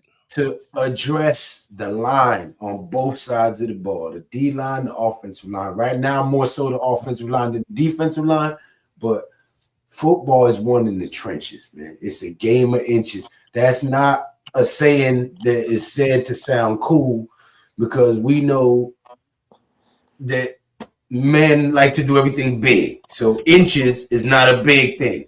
Okay? But also though, pause. But also super pause. But we're gonna keep going. But also, Lou, and to the point that Mac's making, a special talent. Almost what? Jeremiah Love, Bijan Robinson, Saquon Barkley. It's going to be another running back at some point in time out there that's going to be considered special again too. We ain't got to get him this draft. We made this. Just think about it, man. We had Eli, we had Odell, we had Saquon, and the line was trash and the defense was trash. We got to learn from some of these mistakes, right? At some point in time, we got to learn from a mistake. Let me interject something. Now I'm not advocating for Love, so don't take that. Y'all know me. I'm sexy fatty, 100%. He's a fantastic player. We gave him his props though. You closer than Mac. Be careful, Coach. Jeremiah Love. See, people make the mistake of saying running back. Stupid. He's an athlete. He's an all-around athlete. I've watched him and Price when they put both of them at Notre Dame on the field. You can line him up at wide receiver. You can line him up in the slot. He gives you a lot of versatility. So if you're going to go that route, you're expanding your offensive repertoire in terms of using him. Is he going to be a primary ball carrier? Yeah, okay. But you can also expand, because I've heard the arguments, Scatterboo is going to lose carries, so on and so forth. No, you can put them both in the same backfield, and you can put them on the field at the same time if you go that route. So, to some people, don't misinterpret that Love is just, quote unquote, a running back. He's an all-around athlete when it comes to being an offensive weapon. Touchdown. He's a monster for sure. But again, just with the point you're making there, Saquon Barkley had almost 1,000 yards receiving this rookie season, and we had 5 wins. We couldn't stop a nosebleed, Coach. I don't disagree. Look, right now, if you ask me, y'all talked about styles. I'm cool with their Reese, if he were to drop. I understand that. Malianaga and Ione, those are my top 4 right now as far as for the Giants. The top 2 are they're just something that the Giants haven't had in a long, long, long time, going back to the 80s and the 90s, to be honest. So, and then You talking about the the offensive trenches. line? No, I'm saying Styles and Reese. Oh, Reese. okay. Okay. Yeah. Yeah. Yeah. Reese, yeah, Yeah. Reese. Going back to the days of Banks and LT, we ain't seen no linebackers like that since then. Sorry. Yep. And I love Castillo, Jersey Boy, Antonio. I love them all, but they are not to that magnitude. So, and Reese and Styles, they can be if you develop them properly. So that's why I said those two are probably first, and then I'm probably gonna go. I think Ione, whatever his name is, Ione Yeah. Valvea. I I want like to. him Yeah. better over Talk about it. Talk about I it. just like it. I mean, number one, his nastiness, the way he puts butter and syrup on his pancakes when he puts people in the ground in the run game. The way he latches on to, defenders in pass blocking. He has a little, he does have to work on his lateral movement. So I'm not going to sit here and say he's elite, as far as a guard like what's his name who came out of Notre Dame? Oh, damn, what's his name back in the Talk. day? Yeah. You talking about Went to the Colts. Yeah. Nelson. Quentin Nelson. Yeah, he's not to that level. To that, it's just he's just like a little skosh right below him. So, but for me, that and again, that's just me and my opinion. So, the others, Downs, Tate, I get it. What's the cornerback you got? Masur. I get it. They're all good. They're all extremely good. So I'm not diminishing or disrespecting their talents and what they could bring to the New York Football Giants. It's just for me. I look at defense, trenches.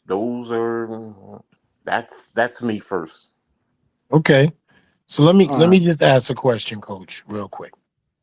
Mm-hmm. In the top 5, where Mm-hmm. does Love fall drafting? And I'm talking about, say, all the guys you want is there from whoever. Where does he fall at, though? Like, for example, Sonny Styles, Mansour, or Tate, whatever. Where does he fall at for you if guys are on the board? Like, he's third or fourth, or he's your which number pick is he Okay. after who? I know Styles is Okay. one. Give me some more names. Okay. Before Here it goes. If I'm talent wise, he's actually number one, but he's not for me at number one. Based on, I'm looking at the New York Football Giants right? and looking at, talent. You take the best player available. I understand that thinking, but you also have to, in some regards, look at, well, what are your needs also? So, so you have to factor that in. So based on that fact, I have to say, he probably would be fifth. Off of all, he goes behind every last one that I said I would look at, only because of what the Giants need. That's really what it boils down to. But as far as talent, no, I'm sorry. He's probably number one in my book. He really is. Understood. But that goes to show you, right? Talent isn't always what Mm, fits mm-mm, the need. mm-mm. Exactly. You see? And Mm-hmm. that's what I'm trying to let people understand. People fall in love with talent, but they forget about need. Mm-hmm. I always say BPA is a luxury, man. It's only a couple teams that can truly go BPA, and the Giants are not one of them. Nah, not at all. Need meets value is always going to be something when you have as many holes as the Giants have, and until we Mm-hmm. reach a certain level, then that's one thing. I want to respond to my man Echo. He says we're in a much better spot to take a running back than we were when we took Saquon. We don't know that yet for sure. That's a fact. The only thing that's different is we have a quarterback on the way up rather than a quarterback on the way out. That's the only difference for me. Everything else is still unproven. Offensive line is not set. Defense is definitely not set. I remember what people said about Saquon too, and this is very true. You don't need an offensive line for Saquon Barkley. That's what people were saying. And he was running around making plays at Penn State without having the best offensive line. And we saw him here running around making plays. But again, what did that do? And I can't 2 injuries. situation. Yeah, that too. He had the injuries too. But No, even I'm talking about without the line. 2 injuries. Yeah. That's what got him them 2 injuries. Overcompensating for a line. Up there, Trying to get extra yardage on one play, and then all them hits in the backfield, them little nicks. Right. Right. So for me, like, you want to, as good as, like, let me ask you guys this question. As a talent, as far as football player, running back, receiver, whatever, is Jeremiah Love more talented than Saquon Barkley coming out of college? No.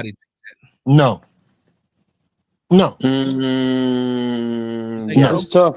Yes. It's tough to say. Yes. It's close.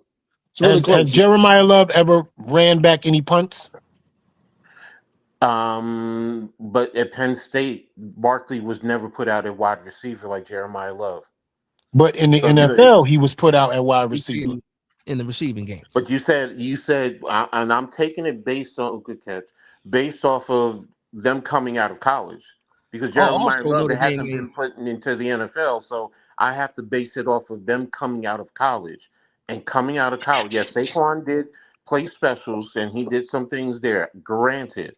But Jeremiah Love was put out at wide receiver, man. And would you expect him to line him up outside like that when you just paid your tight end to be the big slot wide receiver? What I'm saying is, that's the thing. It allowed his talent allows you on occasion to put him outside on occasion. Because right now we're also talking about, we don't have a true number 2 receiver. I'm not talking about tight end, because likely is number 2. I get it. But what I'm saying is, you can put Love in the slot, you can put him on the outside, and the defense has to allocate eyes to him. They legitimately do. So it's not like, okay, he's a decoy that you're running out there. He can go out there and run legitimate wide receiver patterns.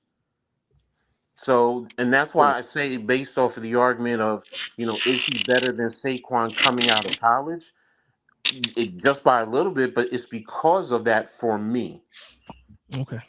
And like I said, I've watched a lot of Notre Dame games these past few years, and I'm telling you, that's one of the things that I've watched about this kid. I'm like, oh, they really use him in a lot of different ways. When they've had Price in there, they put him out there. They've also used him in the RPO games with Price, when they flex him out. So it's like, okay, so he does a lot more than just come out here and be a running back, quote unquote, and run the ball. He can run patterns, he can catch it.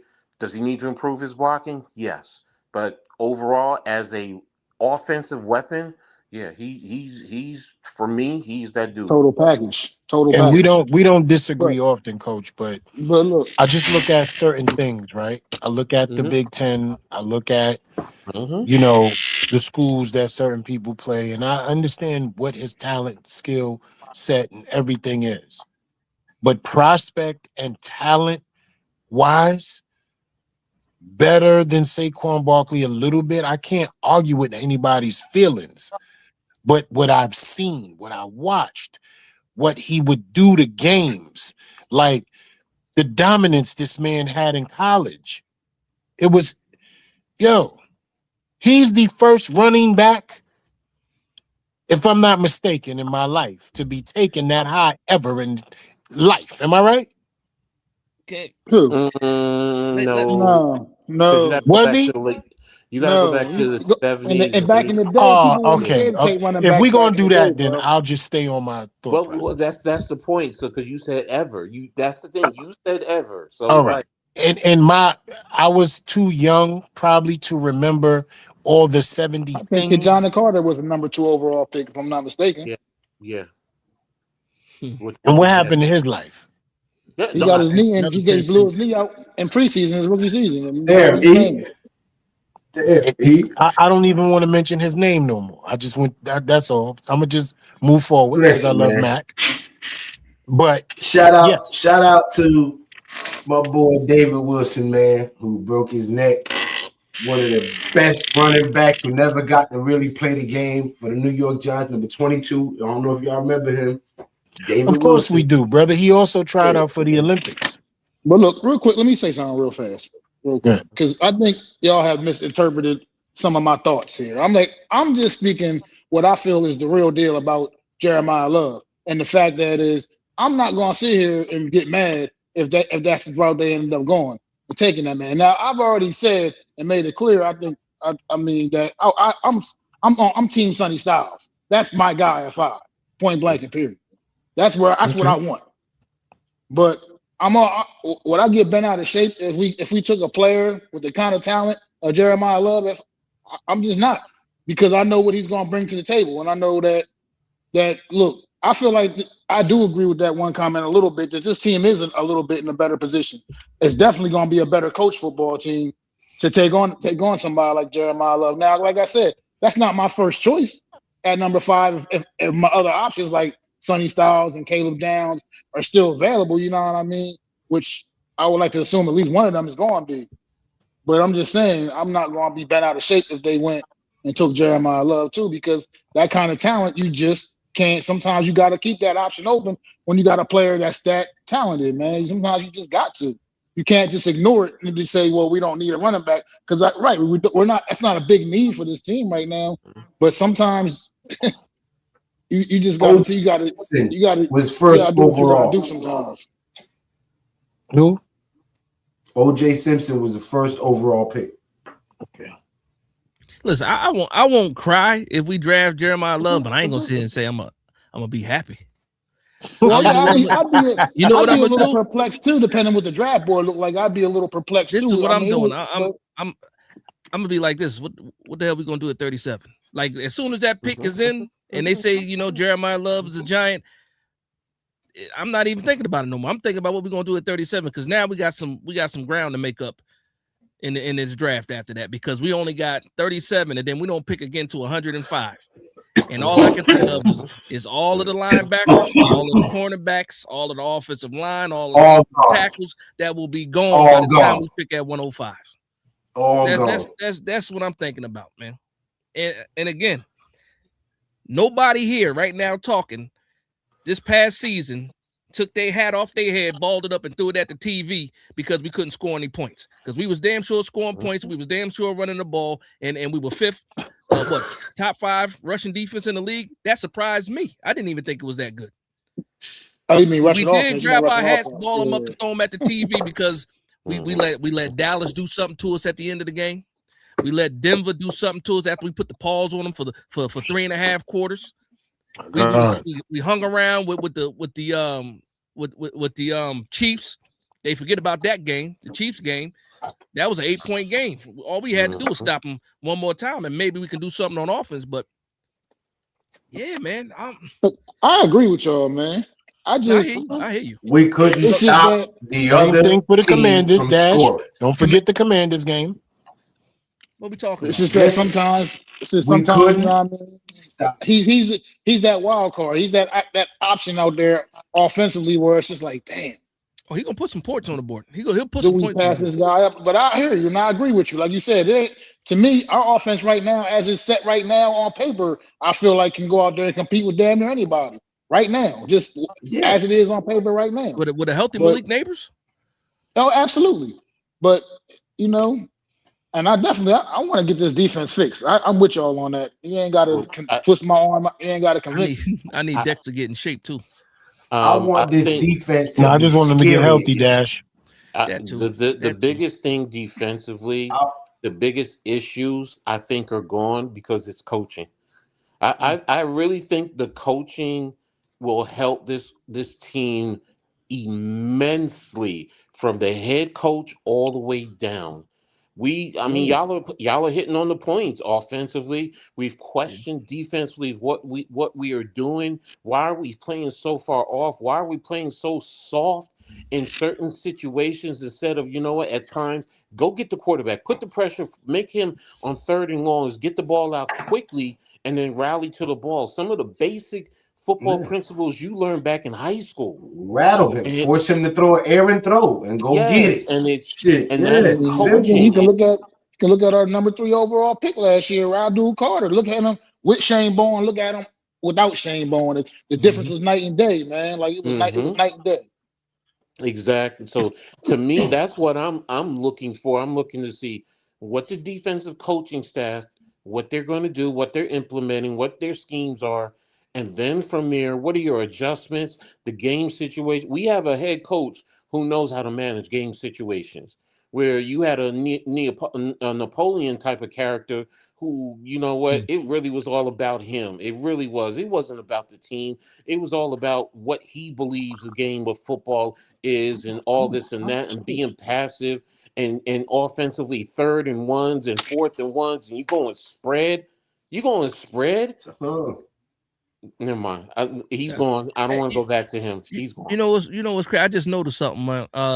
The dude, Echo, right? Echo. He got he got Caleb Downs as his PFP.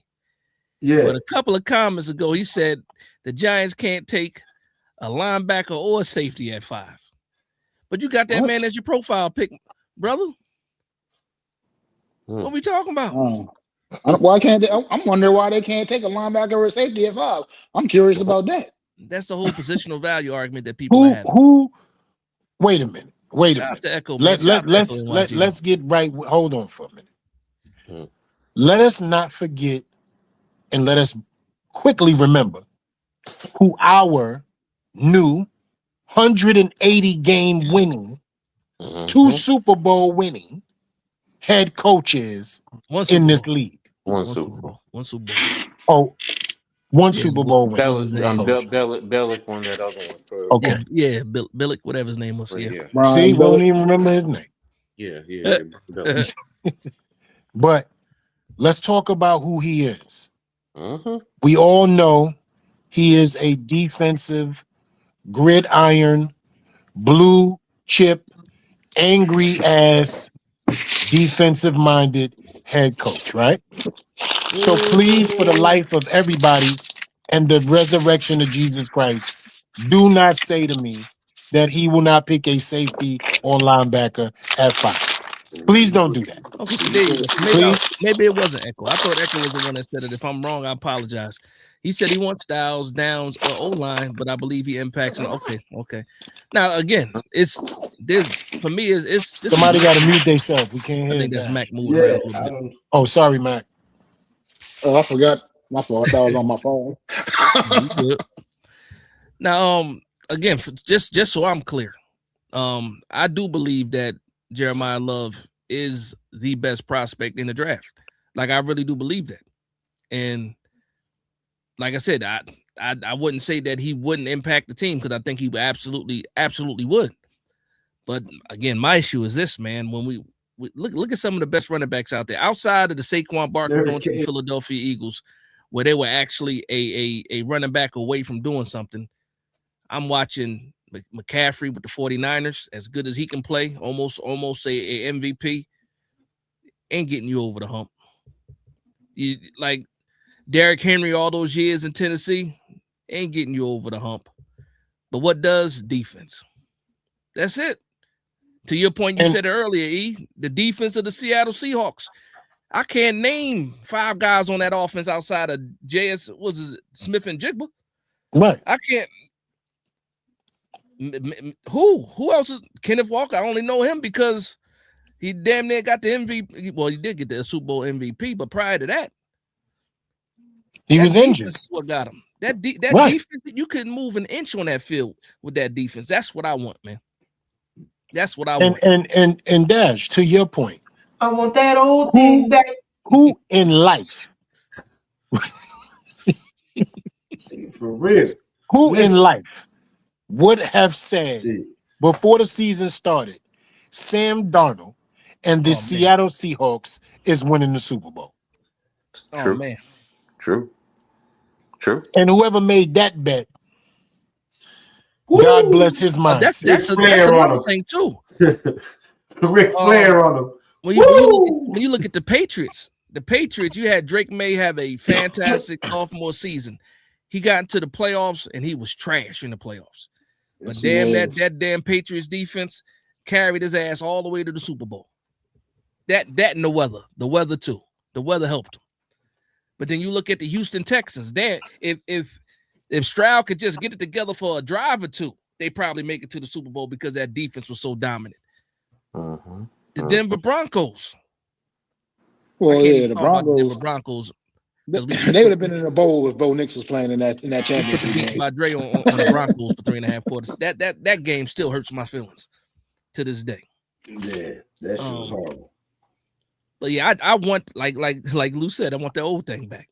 I want my defense to just be dominant. All aspects, all areas of the field. And Dash, especially in this day and age, right? I want the opposing offense to come on the field sweating, shaking, mind racing. I want the quarterback yelling at his line, God damn it, block! Shit! I want them scared when they play the New York Giants. Yeah, man. It's simple for me. I want complete balance. I want each phase to balance out the other. You know, the running game to balance out the pass game, the defense to help the offense, the special teams to, play an important role, like for punting. Look, pin them inside the 10, inside the 15. Sometimes that is big. That helps immensely, and, you make them go a long way. They're more apt to make simple mistakes along the way. Like, I want balance, the play action and run the game. If you run the football, if you can't, you know what? Punt the ball away and let's go, like you said, go play some defense. The offense to give the defense some time to rest. The defense go out there, get some turnovers and give the offense a short field. Get the energy going. Yes, sir. We run it. We got Pat McCall at fullback, baby. We are running. That's my point. We are running, and everything is going to be predicated off the run. That's going to be a well-balanced breakfast.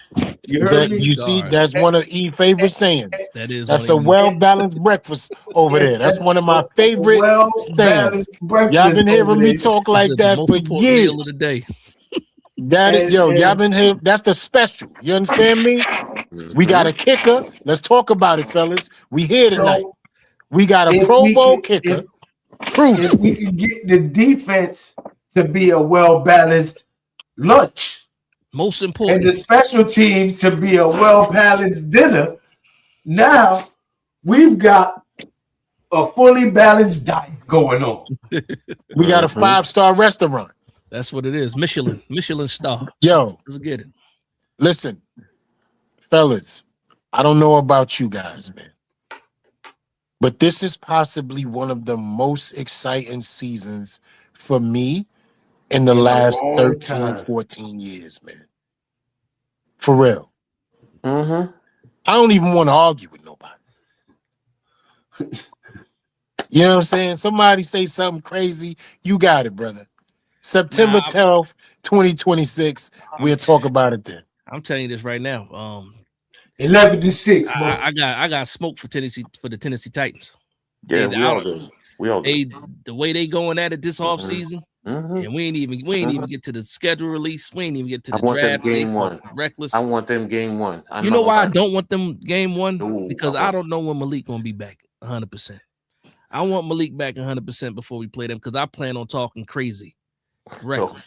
Okay. Kind of like how it was, like, you know how last year Denver came out of nowhere. Like, I ain't never had no problems with nobody from the Broncos, and then it ended up being something before. And again, another, maybe God don't like us because I was damn sure acting up before that game, and then the way we was whooping on them to lose the game, the way we lost it, and I had to go live after that game, bro. Man. You know what I would like to have seen? Every single Giants fan, when it said start of the fourth quarter and they had 15 minutes on the clock. Because we was acting stupid. Oh, what? Nah, I was acting stupid. Even that. Not even I had Denver Bronco fans in the comments say, "Oh, congratulations, GGs" in the comments. But while we got to the fourth quarter, they congratulating us for the win. And then it fell apart. And the crazy thing about that, even after we fell apart, who went down the field and scored a touchdown? Jackson Dart to take the lead back. We did it. And then what happened? This damn defense. So that is stuck in my mind. Defense is stuck in my mind. I don't want to hear nothing outside of defense, man. I really don't. Especially when I look at these prospects coming up in this draft, the strength of this draft is on the defense. That's a fact. And not only that, we've addressed a lot of the offense. And while Malik Neighbors is not 100% on week 1, you know, you got Isaiah Likely, you got Darnell Mooney, you got what's the other guy? Calvin Austin. Yeah, Calvin Austin. So and we re-signed Isaiah Hodgins, you know, and Likely, and then Theo Johnson is still going to be a part of that. Scatterboo can catch out the backfield. Tyrone Tracy can catch out of the backfield. All of these guys are options for Dart to get the ball off to, and we can run. Yeah. So I'm not worried about offense too much. I'm more so, like Dash said, I want this defense to be scary. We went all that those way. years. We're controlling the time of possession. You know what I'm saying? The more we have the ball, the less chance they have to score and win. You know what's crazy too, man? I think how many times did we score over 30 points last year? Right? And then how many times we scored 30 points more 7 times than the last how many years? Than the last 12. what? Oh my God. Yeah. Don't worry, them stats is right in my brain. We good. Combined. I think the only 30-plus game we had was when Daniel Jones went off against the Commanders that one year. He had like 5 touchdowns in the game. Right. And that was the last time we went over 30 points. And it's just like, how many times last year we went over 30? But also, how many times we went over 30 and actually won the game? That's the crazy part. 2. Only one of them, right? Two. Eagles, we 2 had games. 34. What other game did we win with plus? The Chargers, right? Did we have 30 in that game? Did we? The Chargers game? We might have had 30 in that game. Guys, hit that subscribe button if you haven't already. All right, make sure you hit that subscribe button. I don't think we had 30 in the Chargers game. We didn't. I don't think so. And that was a game too. Make sure you subscribe to Shakedown Media Network. Make sure you subscribe to Big Dash Knows. Make sure you subscribe to Mac the Giants fan. Make sure you subscribe to Coach Ed Sports, man. You are now rocking with 5 of the dopest content creators you ever seen in your life. You heard? Support the cause. It's free. You know what I'm saying? It costs you absolutely nothing to push that subscribe button to support. You heard? I digress. Let's get back to it. Like and subscribe and join the tribe, man. You heard? There you go. BX with the bars. You know what I'm saying? That's how we do, man. Man, that 2022 season teased the hell out of me, man. We was in those spaces talking. The little playoff with we was in those spaces in 2022 talking crazy. Yeah, we was acting up, bro. We was acting up. To game 1 hit, right? We hit that 7. We hit that 7. What we went like we were 7-1 at one point. They couldn't tell us nothing. First of all, and Dash, we was finishing games on the defensive end. Crazy. I want that back. I want to be able to talk trash again. I got my youngest son looking at me like, Dad, we gonna win this year. Yo, Dash, I said the same thing the other day, man. I said I want to talk shit again, bro. Exactly. I just want to talk shit again. Exactly. Okay. See somebody. No, go back to the comment. Go 3 comments ago. Wait a minute. Nah, I gotta fall back. Nah, I gotta go on next. First of all, I'm so happy Sean Lee spelled his name wrong. I'm happy he spelled his name wrong because he was the wrong name to bring up. But I'm gonna let it go. Today is a good day. I can't.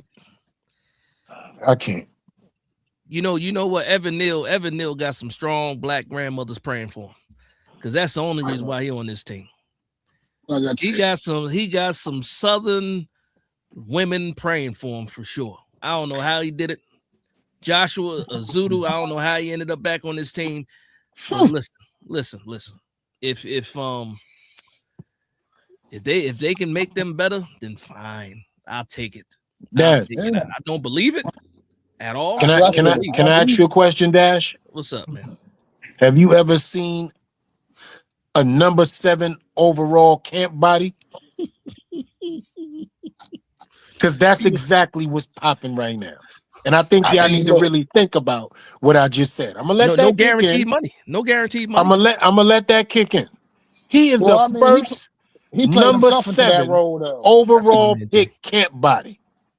Yeah, that's at least we know. Listen, go ahead. I'm sorry, man.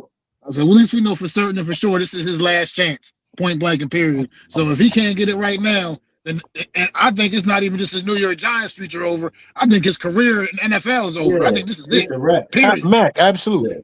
I hope he bought some property. And I wouldn't eat nothing if I was John Runyon in the same kitchen as him. Yo. I mean, him and Azudu. I mean, Azudu would have been gone after he dared and got Daniel Jones killed. He would have been gone. I mean, he literally almost got that man literally killed. And I don't even know how he still had a job after that. So he was out there crying too, man, Zudu. So yeah, those two, both of them two, man, it's their last. They're on their last legs, man. I hope. Listen, I hope so. I hope Sean Lee. I hope you're right, man. I hope you're right, because at the end of the day, if you're right, Sean, that means the New York Giants are better. Can't take a sack there. What you watching? I just need to see. You watching tape? No, UFL. Coach watching tape. No, UFL game is on live right now. Yeah. Damn. Oh, shit. They already playing. Today's the first game. Okay. In the fourth quarter, Birmingham is up 15-13 over Louisville. Oh wow, I didn't even realize. They got 2 games tomorrow and they got 1 on Sunday. Any notable players from them games, Coach, that we will recognize? Anybody name? Not what's his name? Chevaux, who was drafted out of Colorado. He's on Laviska Shenault. Yeah, they got a crazy wide receiver room. They got Chevaux, Chenault, is it whatever his name is. Yeah, they got John Ross, and then they got the LSU kid Justin Ross. That's their wide receiver room. And Justin Ross, I know we know him because he's an LSU guy. And then best Justin Ross might have been Clemson. Of course. And you talking about John Ross, the speedy John Ross that used to be with the Bengals? That played for the Giants. That played for the Giants. Yeah. Them too. Yep. They all. I remember him. He had what? 1 touchdown catch, right? Yeah, that long touchdown. Yeah. Oh, and the head coach is AJ McCarron for Birmingham. Oh wow. Okay. Wow. Shit, because John Ross did run damn near 4.2. The former quarterback for Alabama. Yeah. Yep. Wow. Yeah, Skip Holtz is no longer the coach of Birmingham, so I think he retired or had another opportunity somewhere. So Birmingham was they won it last year, right? Yeah. No, DC won it last year. Okay. Birmingham won it the year before. I think they won 2 years in a row before. What? How many guys have ever been drafted from the UFL? Oh, there's quite a few that have been brought up. Yeah. The kicker from Dallas. I know that much. The kicker from Dallas they got him from the UFL. What's his name? The returner. The USFL. Tolbert, right? Dallas. Turpin. Devontae Turpin. He was the MVP of the league, wasn't he? Yeah, or something like that. When he played for the Generals. Yep. The PJ Washington kid, the quarterback kid, right? I remember PJ Washington. Was he there too? Did he play in the UFL? I think he went to the UFL. Yeah, right. After. He played in the UFL, and I think he went to after because he was with Houston. Because I think he was with Houston. I forgot what other team he was with. Then I think he went down. Hold on. Because I used to. I just remember him being in the NFL, like. Yeah, but I also they put their rules are different now. The receivers 1 foot inbounds. What? They also have it where if you cross the 50, you either have no punting if you cross the 50. So you either have to go for it or you're kicking the field goal. You get 4 points for a 60-yard field goal. Yeah, I saw that. They just trying out there, man. They playing real life, man. That's the guinea pig league right there. Exactly. So that's called crash dummy. Is Reuben Foster still in the UFL? I don't know. I'd have to look at all the rosters and all the staffs and everything, but I don't know all the because I'm trying to find see who's where. Matter of fact, who coached St. Louis is now the head coach of Orlando. The who's the Jets tight end, and he's the commentator. Oh damn, what's his name? They out there doing everything. Yeah. They need to treat it like a G League, man. Do it like a G League. Yes, that's exactly what that's what I keep saying. Yo, this is it. Send guys there, let them play, and then you can bring them up right before training camp. You'll have plenty of time. You got them work. That to me makes a whole lot of those guys that get invites to some 90-man rosters for sure. If they exactly. I'll tell y'all this, fellas, it's definitely benefiting the kickers. Yeah, because if you out there kicking 60-yard field goals, somebody going to open some eyes. No question about it. Matt Corral's the quarterback of Birmingham. I'm glad to see him out there because he disappeared for a while. He was dealing with some mental health issues. So and you know what's crazy, man? That kid was, at Ole Miss. You couldn't tell me I wasn't okay with drafting him at some point. I was definitely okay with it. I picked him to be rookie of the year. I was okay. All 5'11", 190 pounds of him, right? That was LRP man too. You don't talk about that. Yeah. So. What year was that? Was 2022, right? Was that 22 or 21? 22. Like that. 22. That was the same year as Malik Willis and them. And guess what, though? Everybody that laughed at the people that supported Malik Willis, that would be draft, me. Me too. And that would be E. Let's talk about it. He lasted to the third. Yeah, look at him. He got into a spot where the actual coaches cared about him, and he blossomed. I'll tell you this, though. They set him up to fail in Miami. He set up to fail in Miami. They did. He ain't got nothing. Yo, Dad, let me tell you something, right? I would have said yes, but what I saw in him is different than what I saw in other quarterbacks. In other quarterbacks, I seen them develop. In him, I seen a totally different kid, man. I saw a totally different person in this kid. Yeah. He was the smiley Malik Willis with all the arm talent and athleticism in the world combine, drafted to a team that just wasn't a good team, but his opportunities, he was either rushing, he couldn't read the defense, he just looked out of place. Vrabel didn't want him. Yo, bro, the moment that Love went down, I was confident, like, this kid can win games, man. And he showed everybody I could throw the ball. I could run. I'm making the right decision. I'm no longer using my athletic thought process to get out of the pocket to get first downs with my legs if I don't need to. Yo, I seen a totally different quarterback, man. And the terrible thing about it is you see that roster in Miami? Yeah. Yeah, I do. It's rough. That wide receiver room, like I know. Is A-Chain still there? Is he at least there? Yeah, he's still there. I know he's trying to get up out of there. That's about it. They had all that dead cap. They trying to this year gonna be a rough year for him, man. And you know what's good about that? If he can show promise, right, Mac and Coach and everybody. Give me a second. I gotta put little man back to bed. If he can show promise in this twisted season for Miami, that's a big deal. Because I don't want to take nothing from nobody. That's a big deal. How many games you give him, Dash, before we start bugging? I don't know, man. That they got nothing. Like the cupboard is bare down there, man. They signed them. I'm not saying more. They got a nice little bag though. He got what? Yeah, 40 plus. 40, yeah. And then 45. As soon as you sign, a week later, Waddle gone. Just gone. You got the ghost of Darren Waller. Actually, Darren Waller's a damn free agent. You got nothing. I just asked who's gonna be worse, them or the Jets? I think they might be worse than the Jets. I think they're gonna be. I think they're gonna be. This is, to me, that's going to be the battle for the top spot in the number one overall pick. The Jets, wow, man, they brought Geno back. I just But Aaron Glenn, though, that's the question. Aaron Glenn is the question. But the They can't wait Dolphins to ain't get got Aaron Glenn out of nothing, there. man. Dolphins ain't got nothing, man. They can't wait to get Aaron Glenn out of there. And Aaron Glenn will go right back to being a defensive coordinator, and he'll be all right after that. But he gonna join Brian Dable in Tennessee.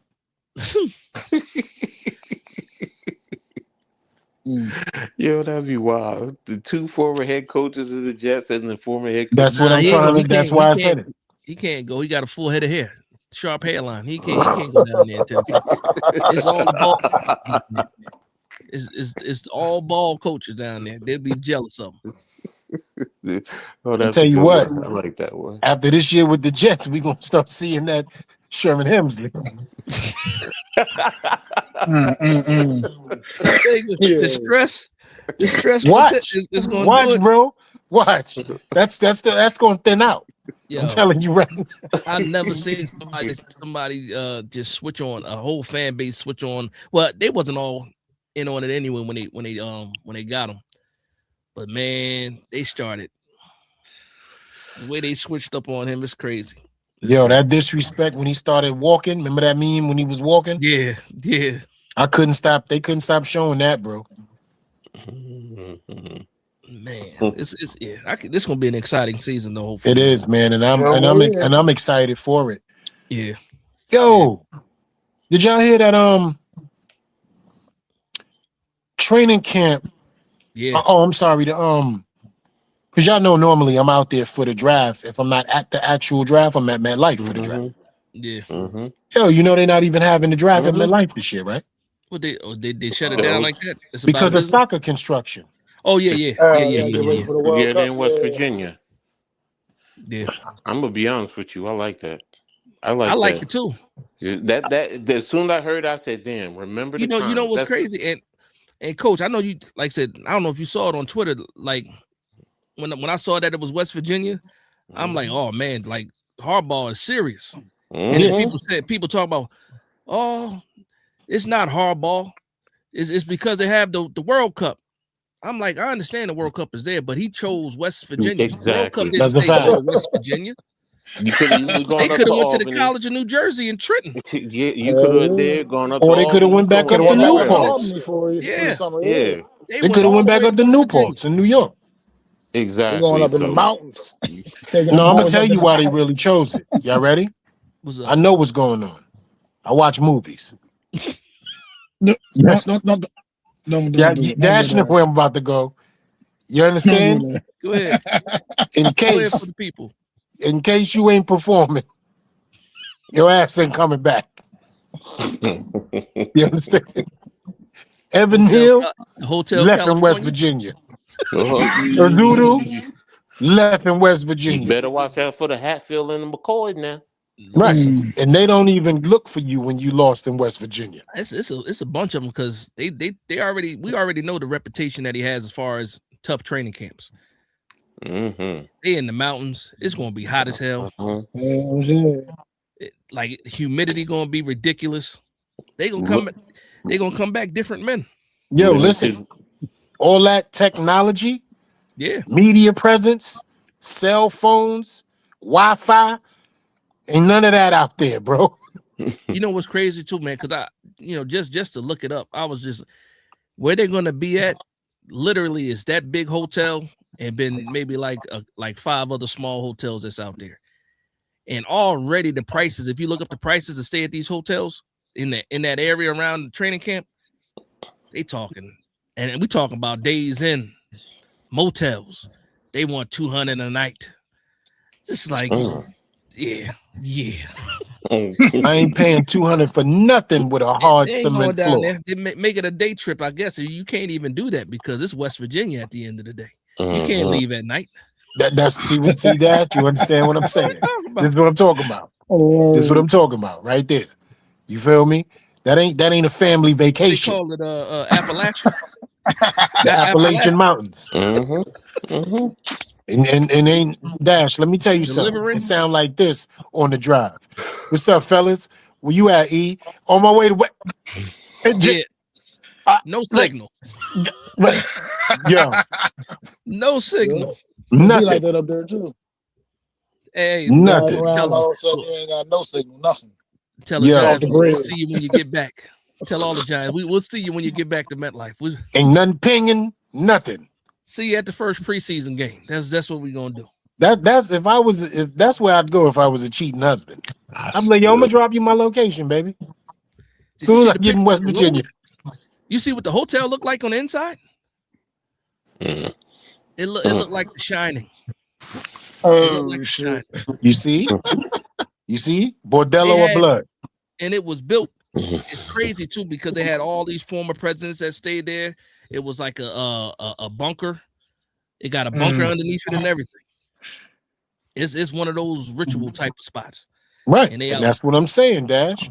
Evan Neal, Azudu. Yeah. Look, it's all for the fun and games. I get it, but man, I just love the concept because you isolated. I like it too. Yeah, I love it. It's all about football, nothing else, no distractions. You know, guys. I hopefully he's saying guys will ask, "Can I bring my wife?" My God, no. You think their wife want to go there? No, Look at the picture. This is what I'm saying. Look at the pictures. That place is haunted. Okay, that's even better now. So that's why I'm saying you could say no wives, no girlfriends. We just gonna be here, all of us talking football all day long. They're gonna come back like remember the Titans. That's my point. That's the first thing I thought of. I was like, yeah, remember the Titans. You know, strong side being developed. Exactly. Sure. Water makes you weak. Water's for quitters. Exactly. Can't do that now. Up downs. Drop until dead. Blue was no longer tired. Exactly. We ain't built like we was built in the 50s, 60s. We don't get no water. We might be done. Yo, let me tell you something. Dash, the first time one of them say, I want to go home. Hey, you know what you tell them? You know, go ahead and see if you can find your way home. Right. They can't get home. You can't get home. First of all, they go into a town, right? Where sometimes the town don't wake up. They only there 3 days a week. Like you might catch people Tuesday, Friday, and Sunday night preparing for Tuesday. Yo, there's nothing out there, man. Yo, nothing. Yo, ain't nothing but football, coach. Ain't nothing but football, brotherhood. Hopefully the food is good. Look, ain't no wives in West Virginia either. Ain't no what? Ain't no wives in West Virginia either. I ain't never met nobody that married nobody. Can it be you go down to the main road and it's just the blinking cross light? It's the only light in town. You got to go to the Piggly Wiggly. Yeah, Coach, once you get in them Appalachian Mountains, that's it. You 12 miles without a traffic light. I live in the Appalachian Mountains. Stop it. Man, they go there and those phones got no bars, airplane mode. Mm-hmm. It's going to be on. Exactly. Listen, I'm like again. He's teaching them. Yeah. All outside distractions. Mm-hmm. Quit what you've been thinking, how you've been acting, how you've been living. Your daily activities is eat, sleep, drink, wake up, repeat, on rinse, football. And I'm going to program you that way because they say it takes 14 days to form a habit. And y'all gonna be there for a while? That's the first 3 weeks. The first 3 weeks of camp, and then they can't even come back to MetLife till when? When is it over? Late August.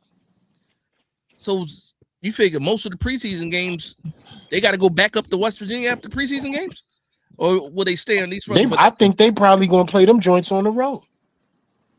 Makes sense. Pull up the schedule. Look at the schedule. They don't have the they don't have it set yet. We just got the I don't even know we got the preseason opponents. Yeah, we always play the Jets. I know it's the Jets. Patriots, most likely. And the Patriots, right? And then somebody else. And then somebody else is random.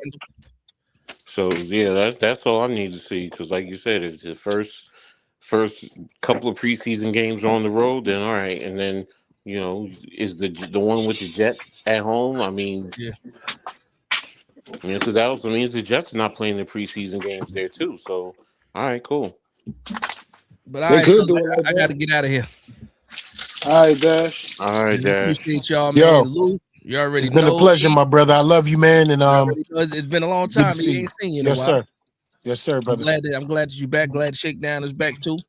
Shout out to all those brothers over there too. Mac, what's going on? And Coach Ed, you already know my Jersey brother. Or, All right. Hey, appreciate you good, guys. Dash. Oh, Love you, Mac. fellas. I mean, Have a Dash. good Dash. night. Before you go, What's up?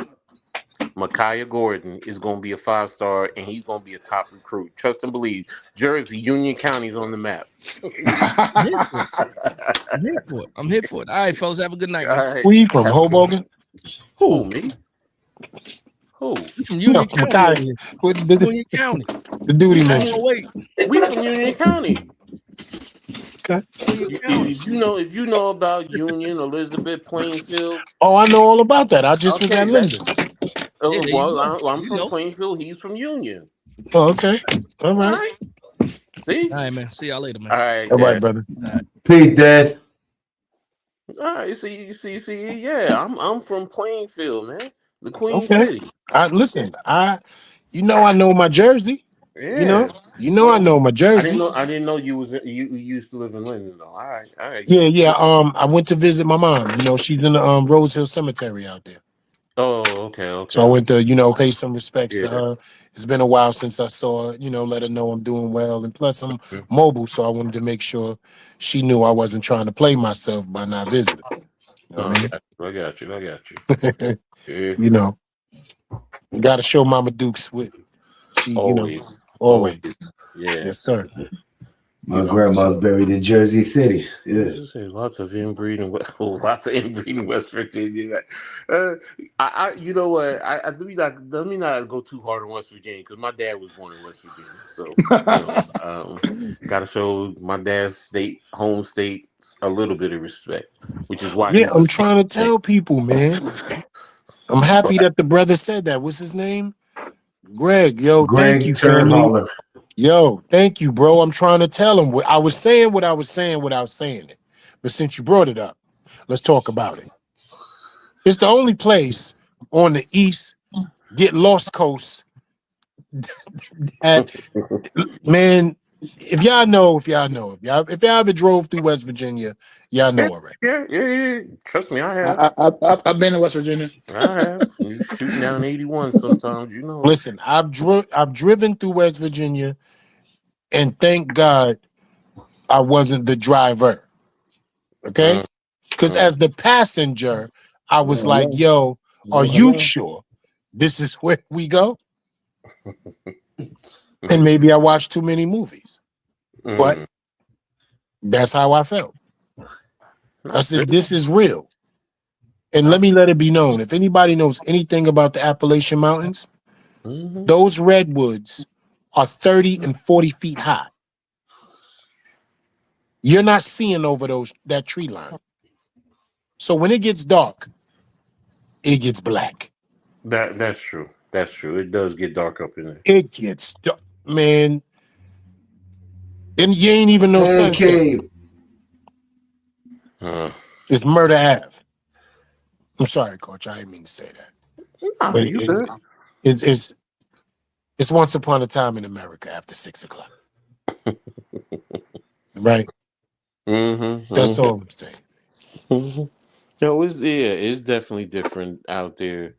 Come on, if you ever seen the Randy Moss stories, you know it's different out there. Come on, man. Come on. So, we get it. It is real up there. So, make sure your car is fully, gassed or charged. Make sure you got your water, your snacks, your fruit roll-ups, whatever you doing, and you don't need nothing. Make sure that's just a straight drive-through, drive-by. Yeah, I had to stay tonight. Close to Virginia. Yeah, you know what I'm saying? And all that, using the bathroom, pull over for a second. Don't do that either. Just keep going where you got to go. I had to stay tonight in West Virginia. Look, the way I grew up, my dad used to have an empty milk gallon or container. You got to go to the bathroom. We ain't stopping. That's a fact. You know, that's old school. And I know some people, ew, wait, nah. My dad, we driving. You use the what's called. Doesn't matter if you a guy or a Yeah, girl. You and you cap it up too. exactly. So you know, it's We don't want no spillage. Cap it up, yeah. and you know what I'm saying. No, you cap it up and you put it back in the plastic bag. Tie the That's a plastic whole bag fact. to make and you know set it on the floor nice and Set it on securely. the floor on the flat side so it ain't nothing Exactly. shaking because we ain't stopping, and that's it. Exactly. So Shit. my dad was like that. Certain point, nah, we ain't stopping. This there. Nope. That's what you use that for. So I'm with you. I'm with you in West Virginia, certain parts. So mm, Harbaugh, I feel you, bro. I feel what you're doing. I like the thought. I really do. You know, like I said, I heard it. I was like, remember the Titans? Yes. Go out there, teach them a lesson, and make them just do nothing but football, nothing else. No distractions, or like you said, 14 days creates a habit. Well, guess what? Your habit will be football, football, football. You get back to Jersey, that's all you're gonna be thinking about, and you start to develop that championship mentality, and you get that little taste in your mouth, and nah, I don't want anything else. All I care about is winning the championship. So. I promise this is my last joke. I promise. I promise. I promise. I promise. I promise. I'm gonna talk to Matt because I'm gonna talk to Matt right now. Mhm. Matt, you gotta answer me because that's the only way the joke is gonna work. Oh, what's up? You know why Harbaugh's taking them out there, right? I mean, so they get them away from everything. Let them No, focus. so he could use the N word. Wow. Wow. Yeah, that's crazy. Wow. That's wild. Wow. I promise that was my last. That's wild as shit. Wow. I promise that was my last joke, bro. I I, promise. I have no That's. words. I'm just messing with y'all.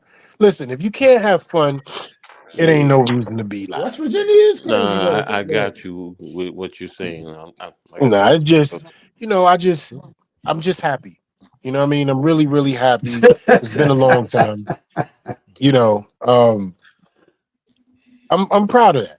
I'm proud of what's going on, and he's really, truly bringing them out there to establish two things: identity, culture. exactly. Because there's a difference. Okay, Hmm. identity is who you are as an individual, what people think about when they first see you optical wise, and understanding, okay, that's a coach. Culture is more community, group, togetherness, manhood, brotherhood, leadership, the creme de la creme. Mm-hmm. Hurricane says Look, I just love the Harbaugh fact is that, like you said, he's a coach. He's not trying to be their boys. He's not trying to be their friends. He's there to coach them up and help them reach the pinnacle of success. Exactly. And that's all it is for me. So And that takes isolation sometimes because you need to shut the noise. Oh, and he definitely will be shutting the noise out over there so that the only thing that they can concentrate on is what they need to.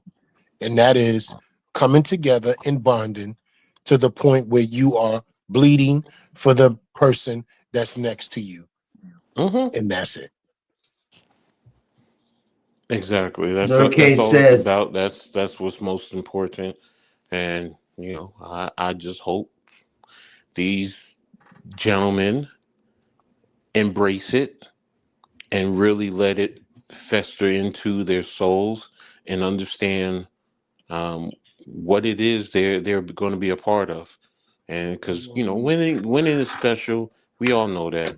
You know, but building a brotherhood that leads to championships is something. Because I watch all the other Giants, even the old school. You know, whenever they get together, and I watch Gary Reasons on Twitter and his interactions, and Carl Bank and LT and all them boys, and you see when they get together, they just light up because why? They went through the wars and they went to the pinnacle, and no one can ever take that from them. So, and that's what it's about, man. I mean, if you ever won a championship at any level, man, you just know that's really what it is. When you go your ways, but when you come back together, yeah, everything lights up. Like you said, you just so much happier.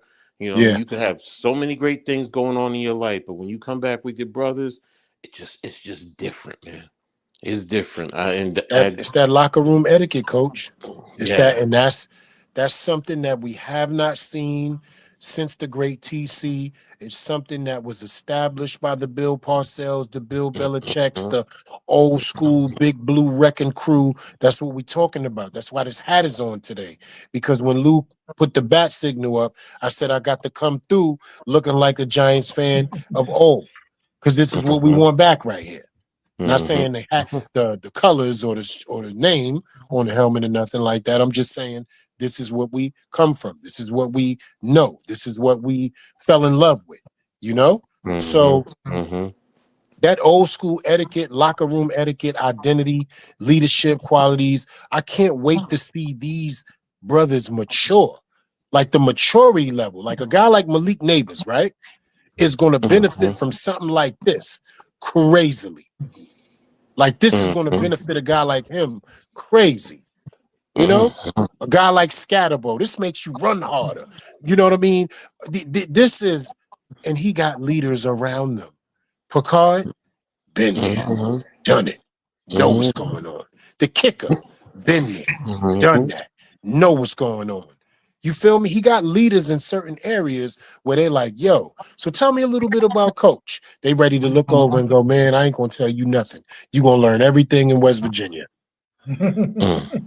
Oh, that's a beautiful sound right there. Just, man, I wish I could go out there and just be on that field coaching and just, oh man, that just no distractions, just always. Harbaugh is the same age now as Coughlin was when he first came to New York. The hotels, you can say what you want about the way it looks, and I get it, but you know what? When you're sitting down to dinner, and you can go, the player can go up to a coach, and in this formation, in this situation, and they're doing that. Now you're really diving into the coach's head and what they want. And you really feeding your soul as a player football. You're eating football.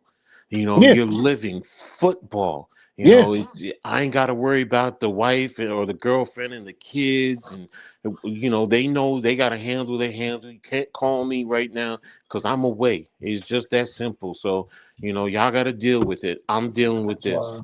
That's why. And no disrespect to any, parents out there, because I'm a parent. I get it. I understand. But when it comes to this, it's just like, if you're on your job and you got to travel to a convention, you leave your kids home, y'all got to deal with it. Whoever's the adult, you got to deal with it.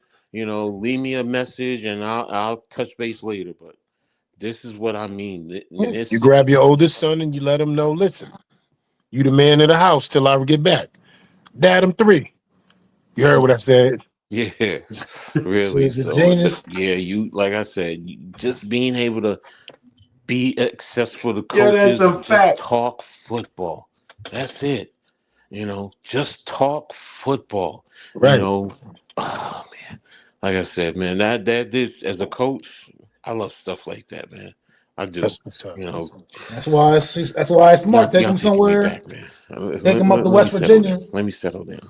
Take their ass up to West Virginia somewhere. Starting to come out. Yo, that's going to be the new thing, Mac. I don't mean to cut your wisdom. But they ain't got nothing else better to do but play football, learn football, get better at football. It's just like I said, it's a what else they beautiful gonna thing. do? They ain't shit to do over there. They ain't hitting the club, you know what I mean? They chilling. So all they gonna be able to do is eat, sleep, and shit football, man. And that's it. Yo, and they food ain't even gonna be the same. All them fancy chefs that's up in Quest Diagnostic and all that, they ain't gonna have all that down there. Well, I thought they would have taken the chefs and everything with them to prep the food. So so Coach. he can at least be healthy. So I would. Yo, Coach, really quick, can you hear Lou or no? Coach, can you hear me? No, I don't hear him. Yo. Can you hear me, Mac? Yeah, I can hear you. I can hear you, brother. Oh, You can't hear me, well, Coach? it's I guess it's my like I said, StreamYard is acting up on my. So you know what it is? You just got to leave and come back, Coach, so all your audio could connect. I went through that before. You just got to go out and come back in. Pause. All right, no problem.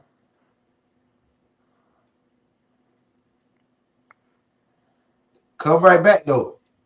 Yeah, you just exit.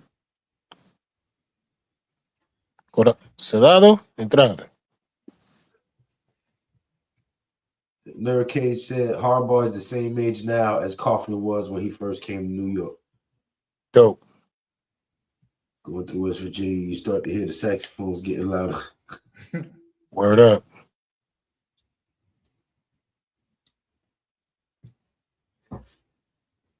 Shit, we've been rocking for a minute.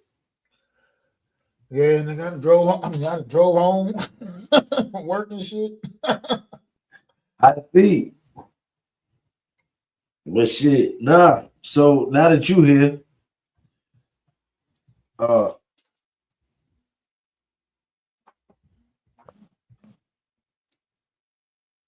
with the whole OBJ signing rumor, where do you stand on a vet minimum deal? I mean, is OBJ 2 years removed, healed, still young, better than Darius Slayton? You in Wilmington, right, Mac? Yeah. Because your next answer is going to depend on how quick I drive 211 miles. Look, I'm just saying. Look, I love. Don't get me wrong, man. I love OBJ. I got his little Rookie of the Year plaque up on my wall, up in the room and shit. But I'm just saying. Look, at this point, I can take him or leave him. I'm not like either way. It's not gonna matter to me one bit, one way or the other, man. Sure, if he come through, fine, man. He still add something to the offense. That's all good. But I'm not expecting 2014, 2015 OBJ to walk through the door because that dude don't exist no more. So, you know, but, I mean, is he better than Darius Slayton? Is he better than Darius Slayton? I mean, look, I'd put him on par with Darius Slayton. What? Put him on par with Darius Slayton. Man, you heard so I gotta ask a question, man. What's some upside? Hold on, I gotta ask a question. I'm with you. Let's have a cool exercise with this whole OBJ Darius Slayton. He hurt my heart. Does OBJ drop the passes that Darius Slayton dropped? No, he does not. Then that means that Darius Slayton is not on his level. But I mean, Darius Slayton just is able to stay a little healthier. You know what I mean? That's all. And that's the sad part, right? A guy like that able to stay healthy, and that's what hurts, man. That's what hurts. I'm just not.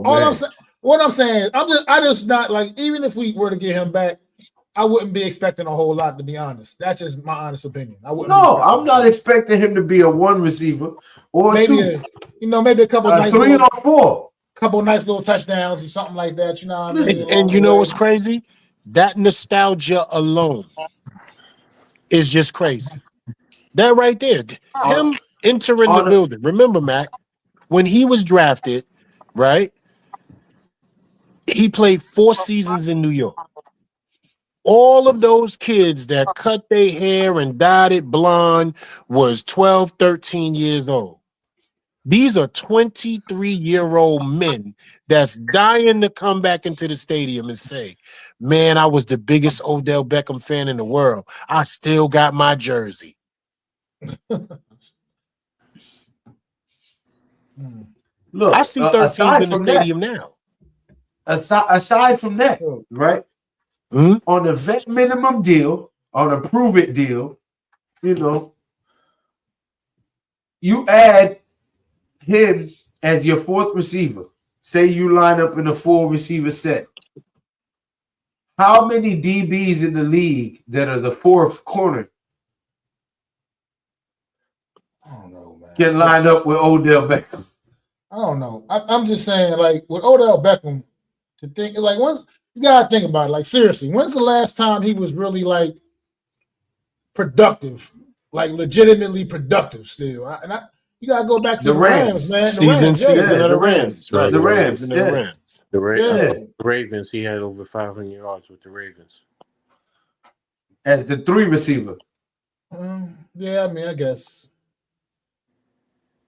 But Was the Ravens after the Rams or before it? No, they were after. It was after. They were after. That's what I thought. I thought he had over 500 yards. So, now he, like you said, he's not the, dominant number one. Yeah, dog. he's not 2015 Odell. Yeah, No. But I mean, I don't know. He's better than Darius Slayton. You heard? And if I was him, I'd give up some of his own money. I say, you know what? I'm gonna just give him $2 million of mine. Y'all ain't got to worry about nothing. Look, I just got to see it again, man. I mean, know if he really truly still got it, man. I mean, I know he working hard. I know he out there working hard. I get it. I understand that. But I'm just like I said, either way doesn't really matter to me either way about whether he come back or not at this point. Just don't. No, I was asking, how do you feel about the rumor though? Because the rumor is, they might sign him on a vet minimum. I mean, it'd be pretty cool, I guess. But he's got competition in that room.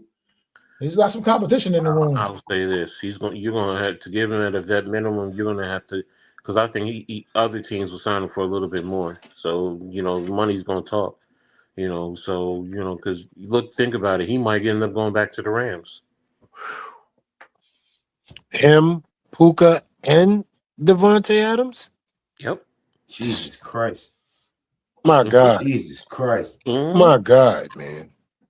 So if everything is being equal, Jesus Christ. Yeah, if everything is being equal, and you're talking about a vet minimum, yes, we as Giants fans, yes, if this is the last hurrah, you want him to end it with us. I get it. Right. But he's still a competitor.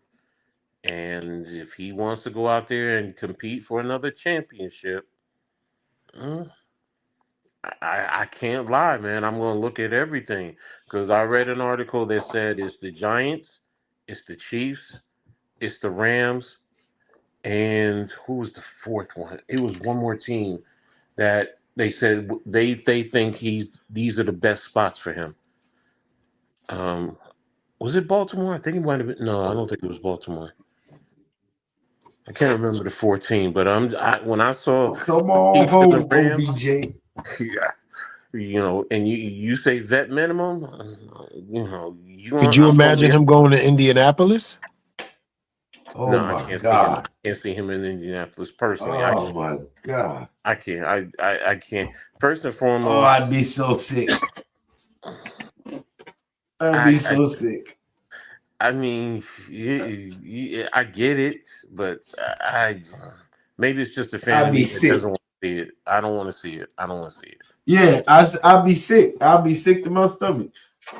I'm with y'all. OBJ and DJ, like really? Oh, I'd be so mad. It's not even that. It's all the other, with Pierce over there, with Jonathan Taylor. Is like, he would probably end up being the number 2 receiver now over there. So it's like they got that. Well, they got Downs, they got Pierce, they got who else is over there? They got the tight end boy Warren from last year. Yeah. Right, they got Warren over there. So it's like I just don't want to see it. It's just I don't want to see him go over there and prosper. I just don't. No hate on the Colts. It's just I kind of can get the Rams. I can kind of get the Chiefs because it's competing for a championship. I'm not gonna lie. I can't see Indianapolis competing for a championship. That I could be wrong. I cannot in the AFC. I mean, not with Buffalo. Oh, that's who was Buffalo was the other team. They said, but if he could probably go over to Buffalo. Interesting. But yeah, I can't see Indianapolis. I mean, the AFC is stacked, man. We all know that. I mean, Indianapolis is battling Jacksonville just for their own division, but then Buffalo, it's KC, depending on what they do. I mean, I can't see Indianapolis. The Patriots. Who am I forgetting in the AFC? The AFC North teams. the AFC North team, Baltimore and Pittsburgh maybe. Baltimore with the new head coach is like, I got to see with them first, So, but they have talent, so I respect that back. I respect that, yeah. Baltimore is going to try and compete. They're going to go in. Yeah, you're right about that. So, who out AFC West is what the Chargers. Chargers in Denver. That's what I'm thinking about out west. Okay, yeah. So I can't. That's what I'm saying. I can't. Indianapolis for the championship. I can't see OBJ over there. I just can't. I can't. Maybe I'm wrong, but I can't. That would be kind of funny because they did trade OBJ. As soon as they drafted Daniel Jones, they traded his best wide receiver, traded his best weapon. As soon as they drafted his ass. Hey. But listen, to me, he's still better than Darius Slayton. I mean, look, I get it. Darius Slayton is ass. He is, and Odell Beckham was once on a Hall of Fame trajectory in his career at one point. But he just, to me, I don't know if I believe in them knees. You know what I mean? At this point, just the injuries, man. They just been pop. He only played one whole season his whole career. I feel like his whole entire career, I think he's only played a whole season once. And it's just, to me, I don't know, man. I love the guy. Trust me. It would be if he came back here and just came and was like old school Odell Beckham again, like and brought that energy back again.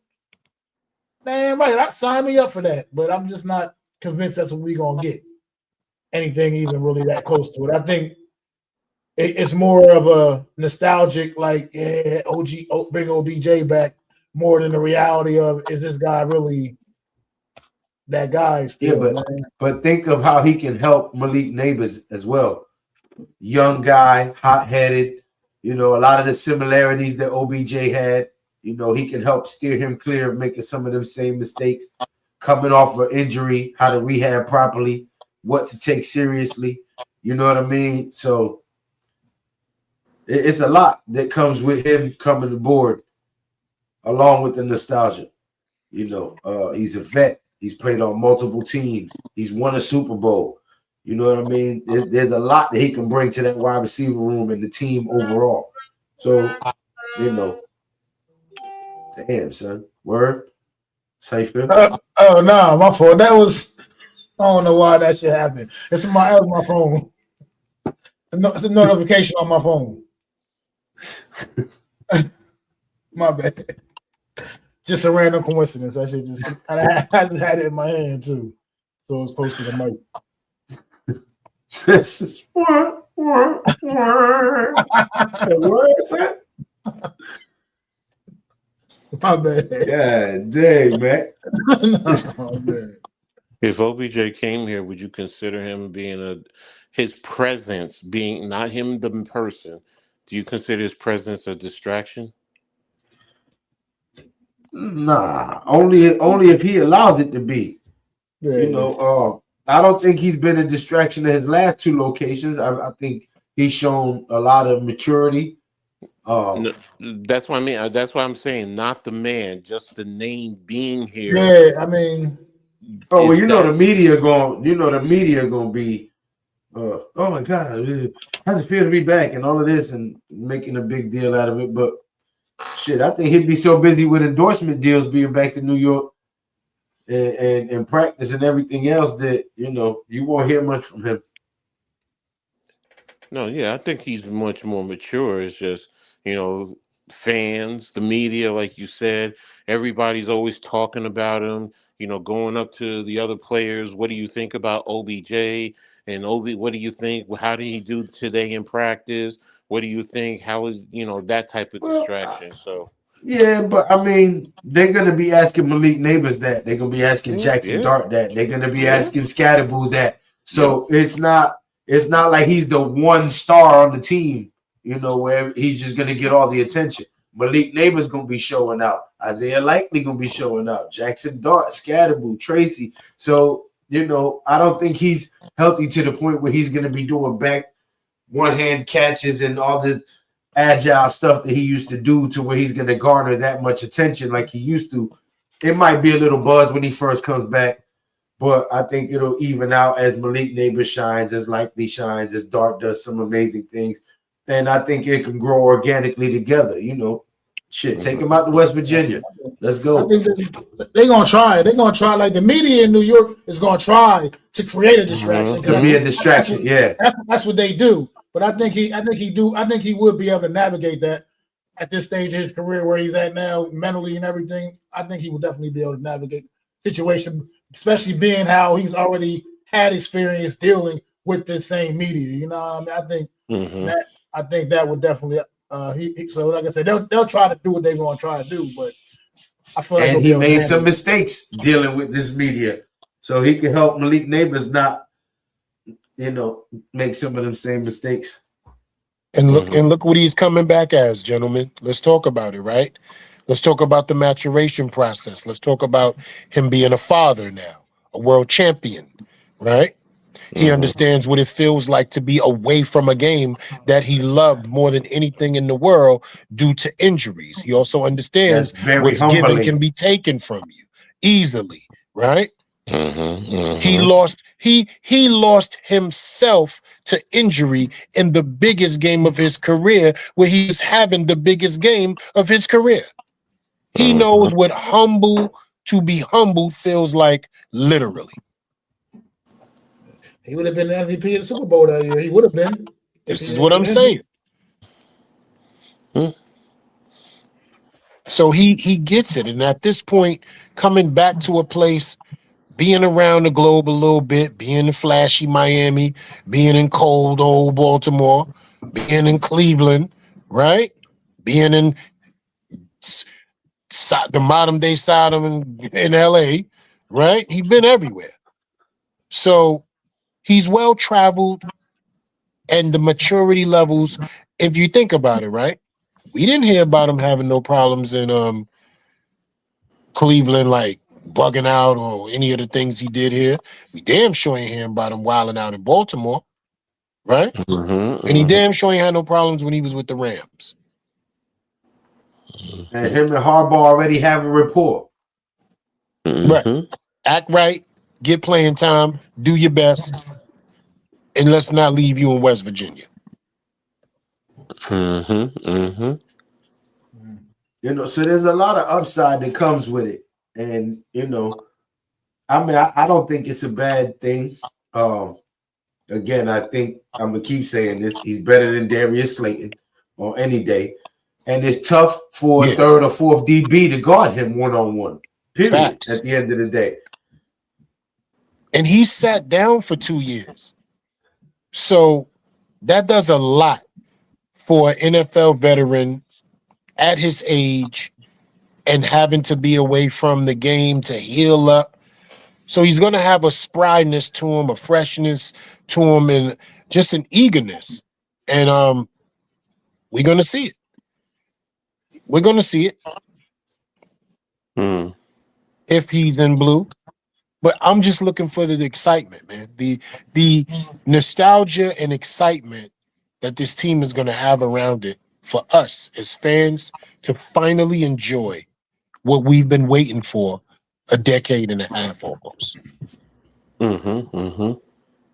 That's what I'm excited about. Gentlemen, I'm a lot older than most people when it comes to need and sleep. I want to tell you, brothers, I love you. I thank you. Lou, thank you for the blessings, brother. Thank you for putting up with me, Coach. You already know. Mac, thank you for not allowing me to drive this late by giving the correct answers.